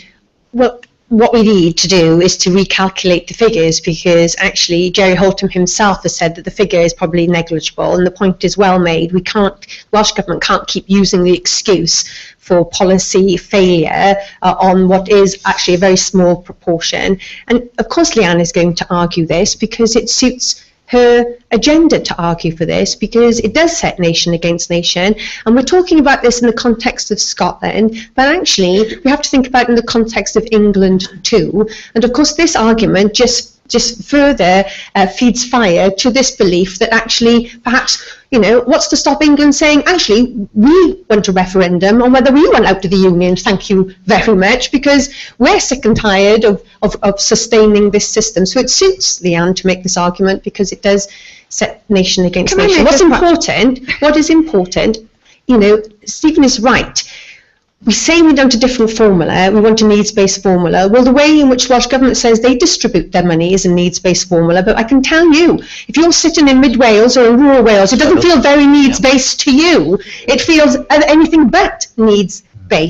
So what we need to do is calculate what the gap is now. We need a funding floor, and we need to get the economy to a state where the funding floor actually works. Because whilst we're cutting and cutting and cutting, under Stephen's plans, the funding floor is immaterial because he's cutting public expenditure till the end of the Parliament. I don't go back into the conversation about public expenditure, but just to go back to the nub of the question that Vivian put to us.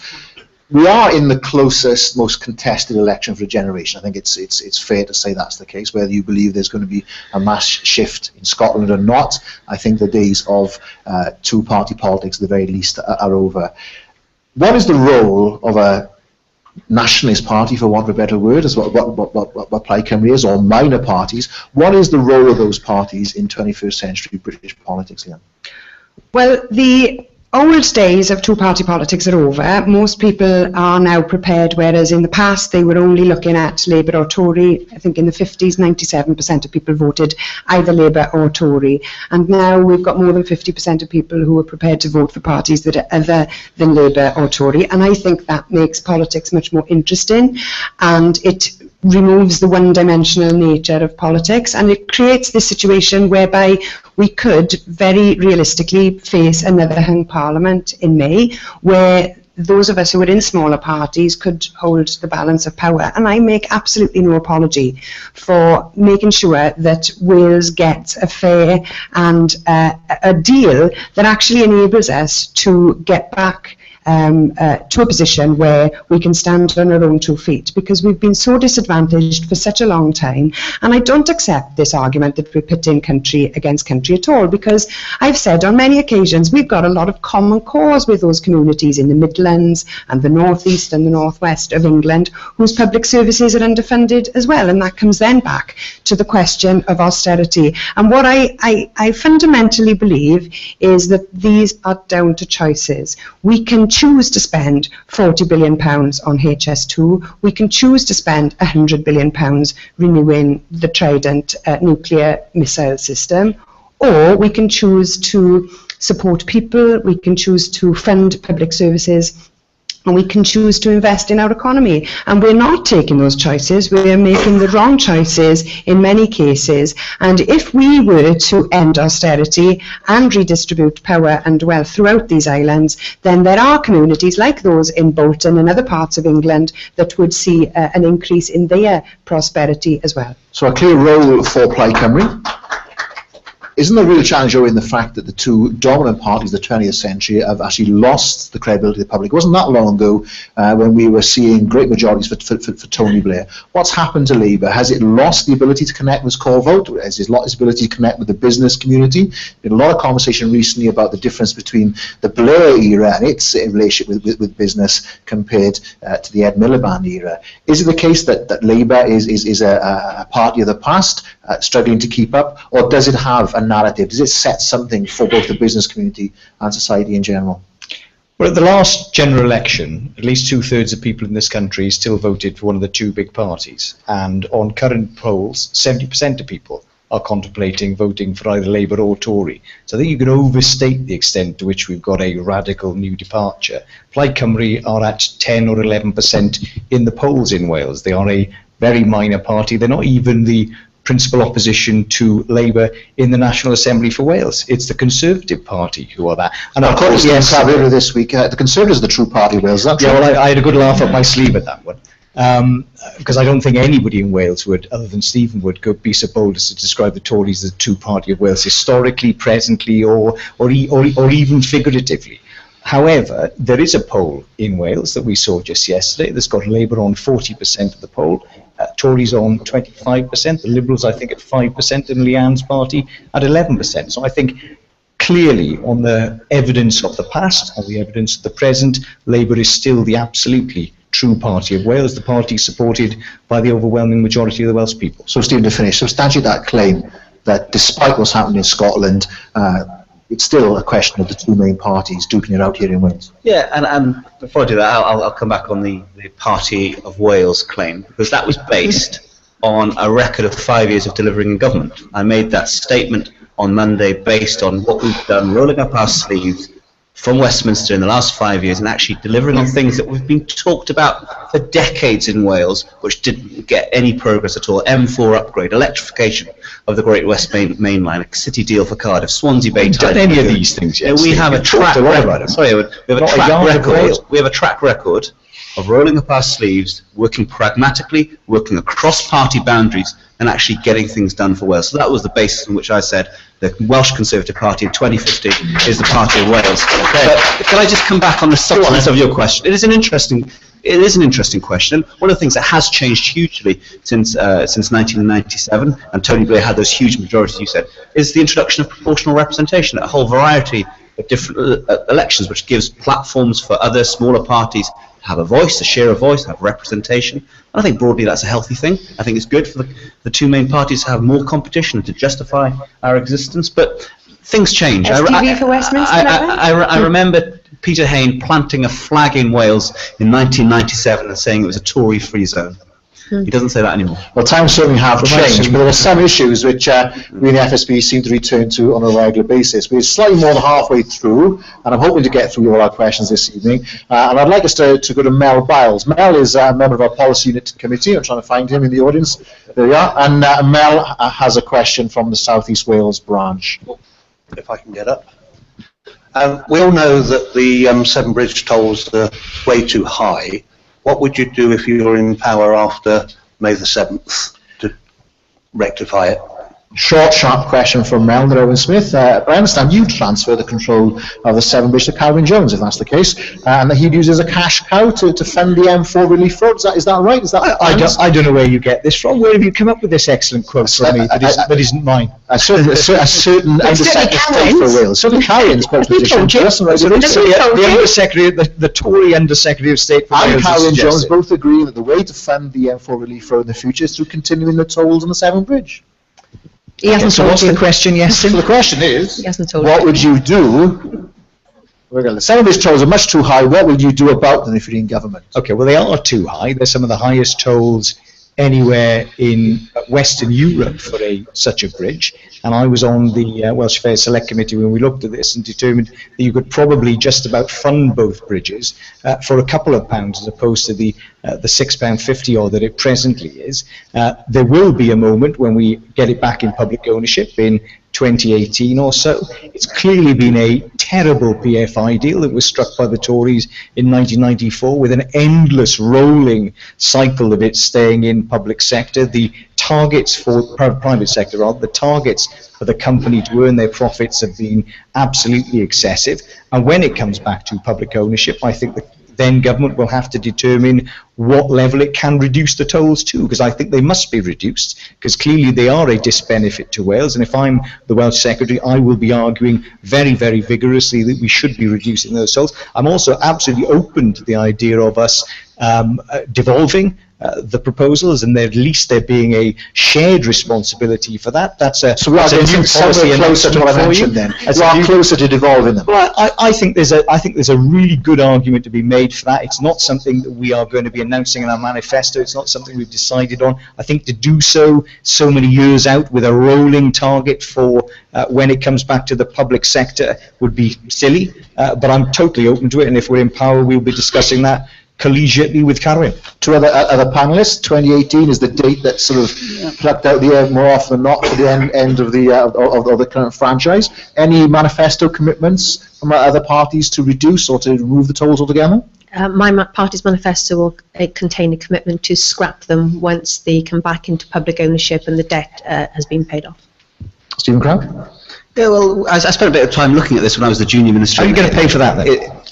Well, because it'll pay for itself. Because actually, the revenue that the revenue that Wales will gain, and businesses will gain, because removing this tax on business will actually pay for the cost of maintaining those bridges. And why would we want to maintain a tax of people coming into Wales, a tax on business in Wales, when no other part of the country has this similar taxation? Well, if that's true, I think it's absolutely marvellous, and we should all adopt that policy instantly. If it's true that we can pay for this and we can quantify it, then I think it's a great idea, but I'm doubtful that they will be able to demonstrate that prospectively. Actually, if you look at the Welsh Government's own report, it states quite clearly the disbenefit for Wales from continuing with these tolls. The cost of Wales is hundreds of millions of pounds, and actually the cost of maintaining the bridges will not come to that. And we can actually remove this tax on Wales's business that will allow people to invest in Wales without the worry of this, but also actually to aid the collaboration between Cardiff, Newport and Bristol, because I think that's a very important region in terms of economic growth and future prosperity, and we should take this out of the picture, because the ability to develop those relationships with Cardiff, Newport and Bristol is hampered because of those tolls. Stephen Crabb. Yeah, Severn Bridge, it's a big, strategic, costly bit of infrastructure. It's vitally important for the South Wales economy, and the idea that you don't have to have any tolls on it at all, I think that's for the birds. I think it's an accepted principle that users of key bits of infrastructure like that should contribute to the costs of its upkeep, and I don't see any way of moving away from that principle. But when I was a junior minister in the Wales office, I spent a bit of time looking at the Severn Bridge issue and talking to... They've done it in Scotland. Sorry, Kirsty. Talking to businesses... Sorry, Kirsty. One of the loudest voices from business over the Severn Bridge tolls was about the rates for vans. So you've got the car level, and then you double that for small vans, some of which are smaller than the cars and 4x4s who are going through paying the car rate. And then above that, of course, you've got the HGV rate as well. So as part of my last submission to the Chancellor of the Exchequer, when I was a few weeks ago as Secretary of State for Wales, I made a pitch for getting that toll reduced. So in 2018, when the bridge comes to back to public ownership, we're going to get rid of VAT on the tolls. So that will bring down tolls in all three categories, but we're also going to bring down the van rate to the basic car rate. So that helps all of those, whether you're a contract cleaner going across the bridge each day to do a job over in Bristol, whether you're a building firm, it's going to help small businesses who run small vans help with their cost of doing business cross-border. So the Tories will drop the cost for crossing the bridge. The Lib Dems would move it all together. I'm still not quite sure what Labour would do. What's Plaid's position now? Well, it is a tax on business and it discriminates against Welsh business, so we would support the evolution of it, the bringing it into public ownership with the aim to getting rid of the costs. With the aim? Over what period of time? Well, I can't tell you the exact period of time because there are costs associated with the paying off of the finance that's there already, but once that's been done and you cover your costs of maintenance, then you have to get rid of the charges altogether, because otherwise we're in a discriminatory situation between Welsh and English businesses. But if I can, and they did it in Scotland. They did it in Scotland for economic reasons. But if I could play devil's advocate to both your positions, these bridges are strategic assets for Wales. One of which is older than I am, which is getting on a bit. How do we maintain this kind of strategic asset in infrastructure if we are not prepared to pay the price for it? Well, you have to cover the maintenance cost. You have to make sure of that. We can't allow the bridges to go into rack and ruin. They have to have the costs covered. But the report that Kirsty referred to has shown a way for that to be done, and we should pursue that way. How's Kirsty? I'm still unclear as to how Kirsty's proposing to pay for that. So would it come out of the block grant? No, I'm not advocating that it should be devolved. I think this should be part of Westminster. So out of the general taxation. Westminster infrastructure. We pay for strategic infrastructure projects across the UK out of the taxation system we've already got. Why is it something? Why is there something so special about this particular part of the motorway network that says we have to be charged to use it? And that's my argument. It's part of the national infrastructure, and it should be treated exactly the same way as the M25 or parts of the other parts of the M4. There's a toll on the M25 when you go over the bridge. Well. Apart from that particular part. But Leanne, does remove... I need to go to London more often, Owen. Does devolving the administration of the Severn Bridge and the management of it, does that let a future Westminster government off the hook for a strategic infrastructure for Wales? Yes, it does. Potentially, but it's only when we've got something under our control can we actually do something about it. And could you give us an assurance that a future Welsh government with Plaid Cymru Parkway then would take the same philosophy? I can't quite get the same assurance from Owen. There's a general question about when functions are devolved from Westminster about the finances being sorted out. So of course, we wouldn't sort of say, right, just devolve everything, we don't care about whether or not we're going to have the costs covered. There's a process to go through to determine those costs. We wouldn't want to see Wales disadvantaged in any way, but the point is the bridge under the current setup is disadvantaging Welsh businesses, and particularly in South East Wales, this is something that comes up time and time again. And it's not just businesses that suffer. Many workers who travel back and forth over the border are left out of pocket as well, and it's very, very costly. Okay, well, I've got a sneaky feeling the FSB is going to be pressing this issue for some time to come to get clarity, whatever the outcome is. And of course, the Severn Bridge is very much a South Wales question, and it's a good job, I suppose, that we didn't have time to discuss the Britannia Bridge and the Menai Crossing. And I can see Llanelli over my shoulder on the screen, waiting to ask his next question from North Wales. Neil. Good evening, South Wales. In my area of Gwynedd, tourism is a very important part of the local economy. What would your party do to improve the tourism industry across Wales and to make Wales more attractive to visitors?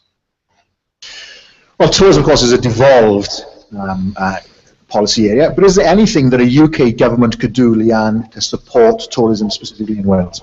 Yes, it could cut VAT on tourism in Wales, and that would do a lot to encourage more people to use Welsh tourist businesses, and it would enable stimulation of job creation within the tourist industry as well. How much would that VAT cut cost? I can't tell you off the top of my head, but I think that if there was a substantial VAT cut to the tourist industry in Wales, there's a potential for around 7,000 jobs to be created as a result of that. VAT cut to support tourism in Wales and across the UK, Stephen? Well, I'll just come back on Leanne there, because during the course of the discussion this evening, Leanne has made hundreds of millions, and if not billions of pounds of spending commitments, and now she's talking about cutting taxation. We've actually got to make the sums add up somewhere along the line. Surely a political party needs to actually do some basic mathematics and actually make the sums add up. You can't just say we want to increase spending on this, we'll get rid of tolls, and then talk about reducing tax. So there's a kind of a responsible level of economics you've actually got to engage in here. But sometimes, you can spend to save, and you bring money into your coffers by investing initially. So if you invested in a cut in VAT to the tourism industry, which created jobs, then over the longer term, more people are paying into the tax pot. So you're not actually reducing the amount available in the tax pot, you're actually adding to it, but you're also ensuring people have got work. A cost of a hotel B&B stay in Gwynedd in North Wales, say 15% higher than it would be, say, in a part of the Netherlands or Germany. Surely that's an unsustainable position for our tourism industry to be in. Welsh tourism is growing, and the number of visitors to Wales, both from within the UK and from overseas, crucially, has been growing strongly in the last 2 years as the economy's recovered. Crucially, too, the amount of money per tourist visiting Wales is going up, so we're getting more tourists coming in, spending more money. Now, that's good, but we need to do more. And there are things that we can do from the UK government perspective. One, of course, is improving transport links into Wales. We've been talking about M4 upgrade, talking about rail electrification, and in North Wales particularly, we want to build a business case for improving to much higher level the rail connections to North Wales, and HS2 will help in that regard. So improving transport infrastructure is part of it.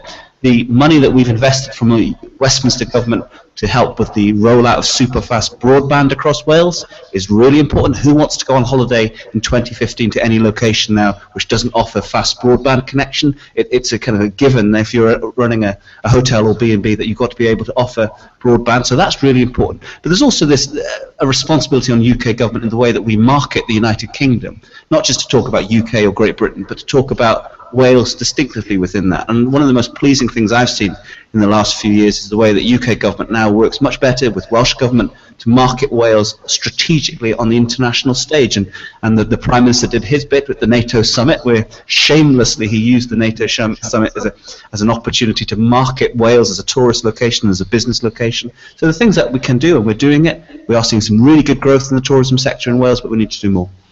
So, Kirsty, your coalition partners in the government that's just come to the end of its lifespan has done well. It's contributed well to promoting Wales abroad. So everything is fine. There's nothing that a Lib Dem coalition partner in the future would need to do. Is that right? No, and I think we shouldn't dismiss the idea of using the EU derogation around tourism VAT out of hand. I think it would be worthwhile for the Treasury to actually do those figures, because that derogation is there for a reason, and there are other EU competitors who are vying for similar business that we're vying for, are using that derogation, and I think the Treasury shouldn't dismiss it out of hand, but we need to have a careful look at whether we can make the sums add up. So I'm not committing to it in a manifesto, but I think there is value in looking as to whether there is a benefit to the UK for using that derogation that is available. It's there for a reason, other people are using it, and we have to do the sums to see if we can make it add up. One of the things that I am constantly lobbied about in terms of taxation for tourism is the self-catering end of things. I know that FSB members are very concerned about how self-catering business rates are currently working, how they're being used, and I think the Welsh Government could look at changing some of the rules around that. My concern is actually, and I understand why the Welsh Government have decided to get rid of the Welsh Tourist Board brand as part of their bonfire of the Quangos, but I really think that we've gone backwards.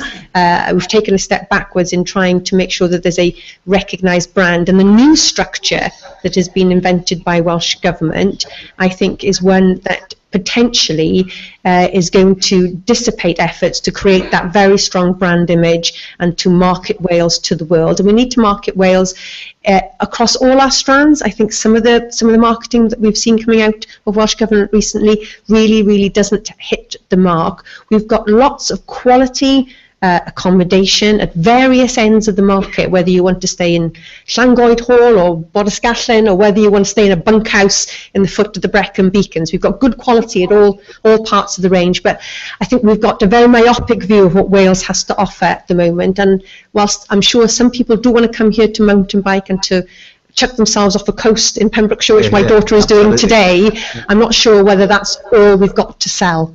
And I think at the moment the marketing is all about that, rather than a more holistic view of what Wales can offer a tourist looking to spend their money. So, Owen Smith, would a UK lead on tourism in Wales be better than the current offering that's happening from within the Welsh Government Department?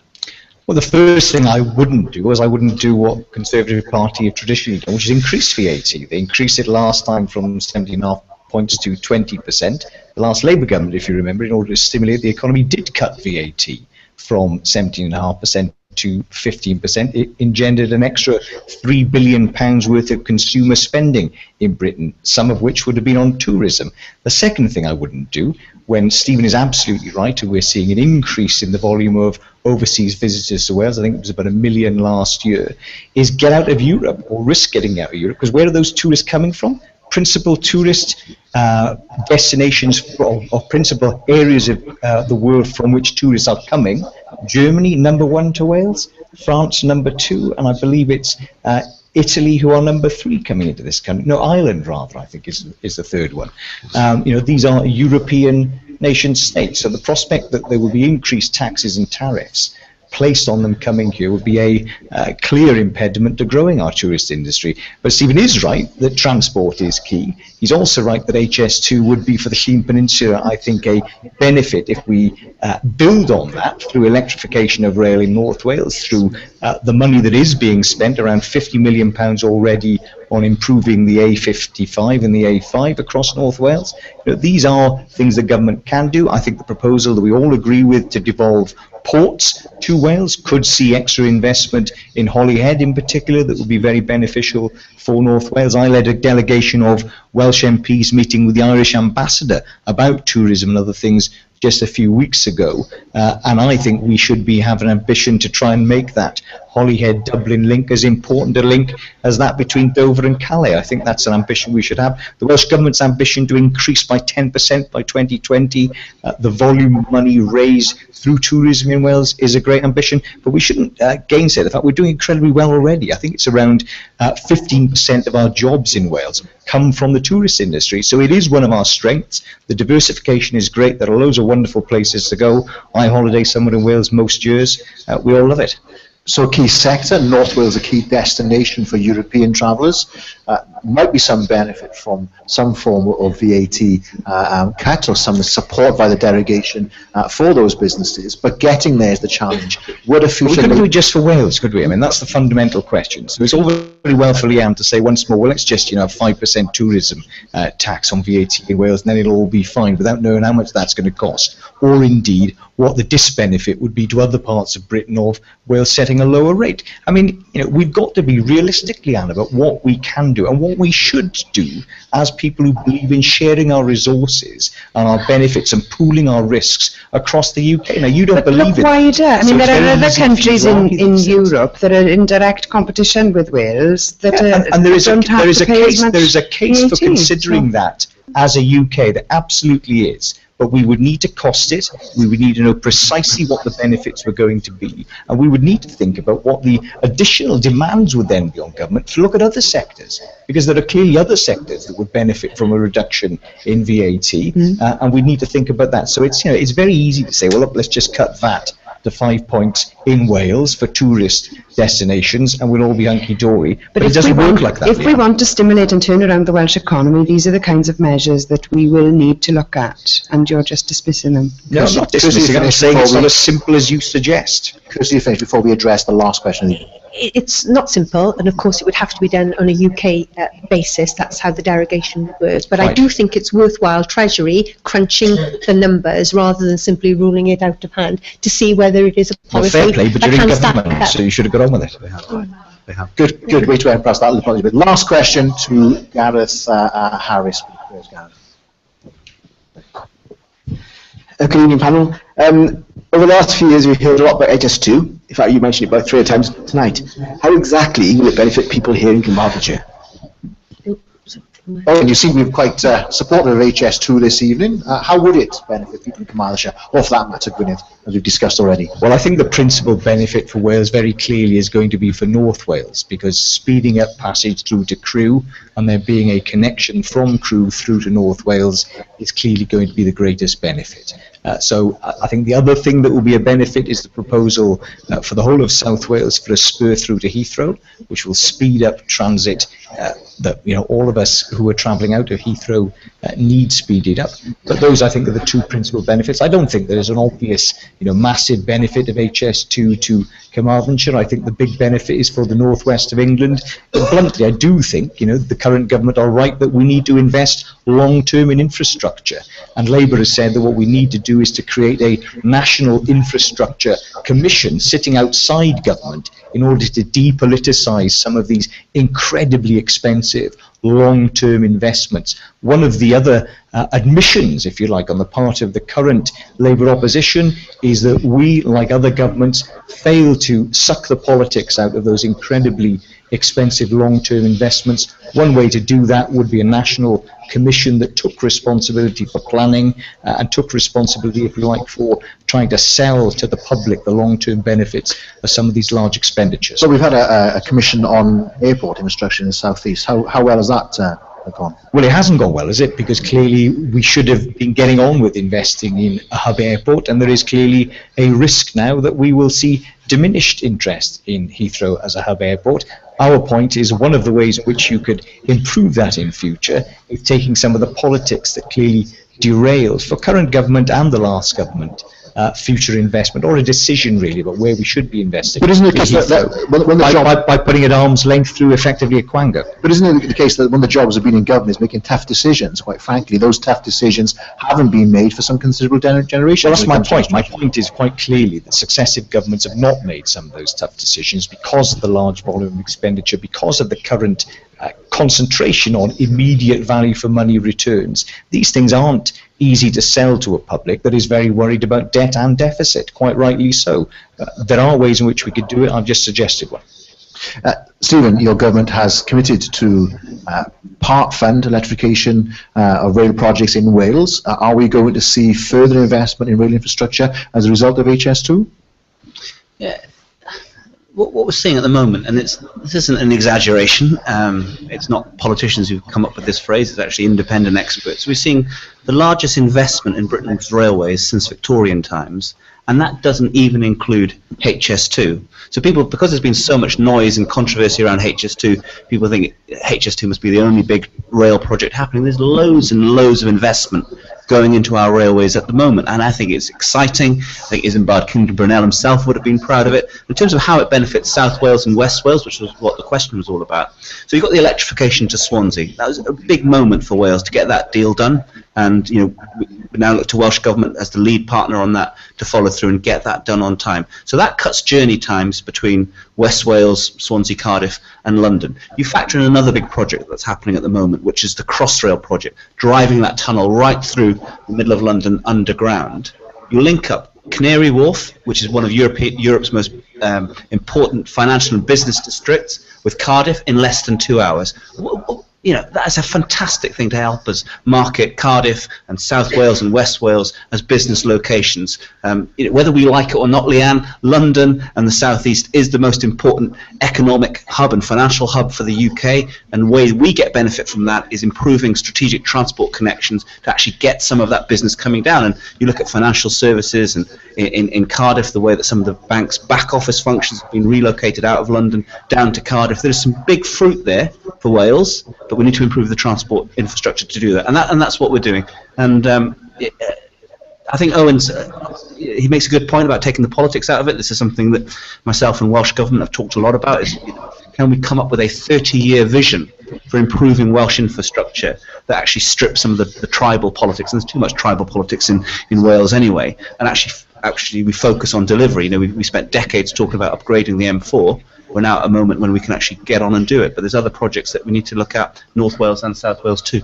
So Kirsty, Stephen's talked about a legacy from the coalition government. How would you build on that legacy in terms of infrastructure for Wales?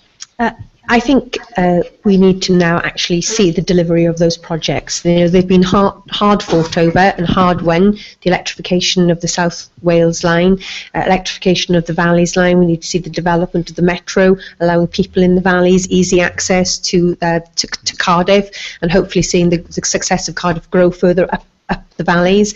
HS2, as has been said, I think will bring benefits to connectivity in North Wales, especially if we can get a commitment to electrify the North Wales line as well. And I think we need to build on that, but we also need to look outside the box to see what we can reinstate. There have been some very interesting debates in the Assembly about the feasibility of reopening lines in West Wales. Aberystwyth to Carmarthen, for instance, there's a very growing lobby of people who are very interested in the feasibility of whether that railway line could be reopened. So I think we've just got to keep pushing at it. And it's interesting, isn't it? Stephen just talked about North Wales and South Wales. We do exist in the middle. I represent a bit in the middle, big bit in the middle, and there's opportunities to improve rail infrastructure across from Aberystwyth to Newtown on the Cambria line, and the Heart of Wales line, which travels the length and breadth. We're talking about tourism. What a wonderful tourist attraction, that fabulous, picturesque railway line that travels from north to south, and we need to see more services on that. Why? It's good for business, but it's also good for the environment if we can get people using these mass transport measures. So Leanne, you've made the case this evening, not for cuts, but for investment, for spending. You must be quite impressed with your colleague politicians' promises to invest more in infrastructure in Wales. Good Keynesian, socialist kind of economics. Great. I'm very happy to see more investment in Wales's infrastructure, but we need more. We're way behind other parts of the UK. The HS2 project is going to help some parts of Wales up in the north, but overall it's not really going to have much of an impact on Wales. And just think what we could have done with the Barnet consequential of that £40 billion spend on infrastructure projects here in Wales. And one of the things that Plaid Cymru will be putting forward, if we are in that situation of holding the balance of power in a hung parliament, is an infrastructure investment bill which guarantees that infrastructure investment is spent in those areas of the economy where it is most needed, and Wales can put a very good case for receiving a lot more infrastructure investment under such legislation. Okay. Well, unfortunately, our time has run out, and all I really have time for now is to thank the panellists for their time this evening. It's the start of what's going to be a very busy election campaign. I know it's been very busy even before now, but we are very much in the closing straits of that campaign. So please give them a token of your appreciation and thanks with a round of applause this evening.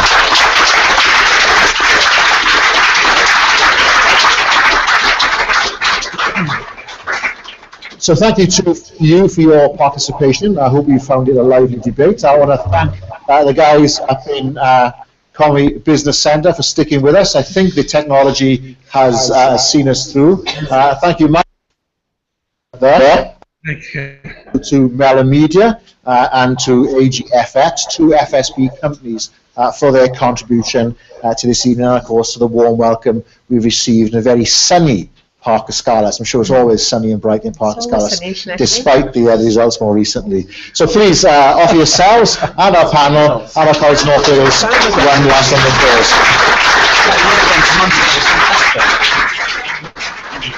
Felly noswaith dda I chi, a diolch yn fawr chi gyd am eich cyfraniad i'r noson, and don't forget, if you enjoyed this evening, we get to do it all again in May 2016 with the elections to the National Assembly for Wales, and in fact FSB Wales is launching its own manifesto for those elections in just over 6 months' time at the Be Ahead. Some guys have some fun, don't they, in the Cardiff Bay, in the PI building. We'll be doing that again in a few months' time. So, diolch yn fawr, I hope to see you all again there sometime in the not too distant future. Diolch yn fawr.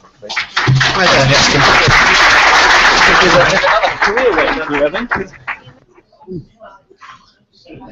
Thank you all very much for coming.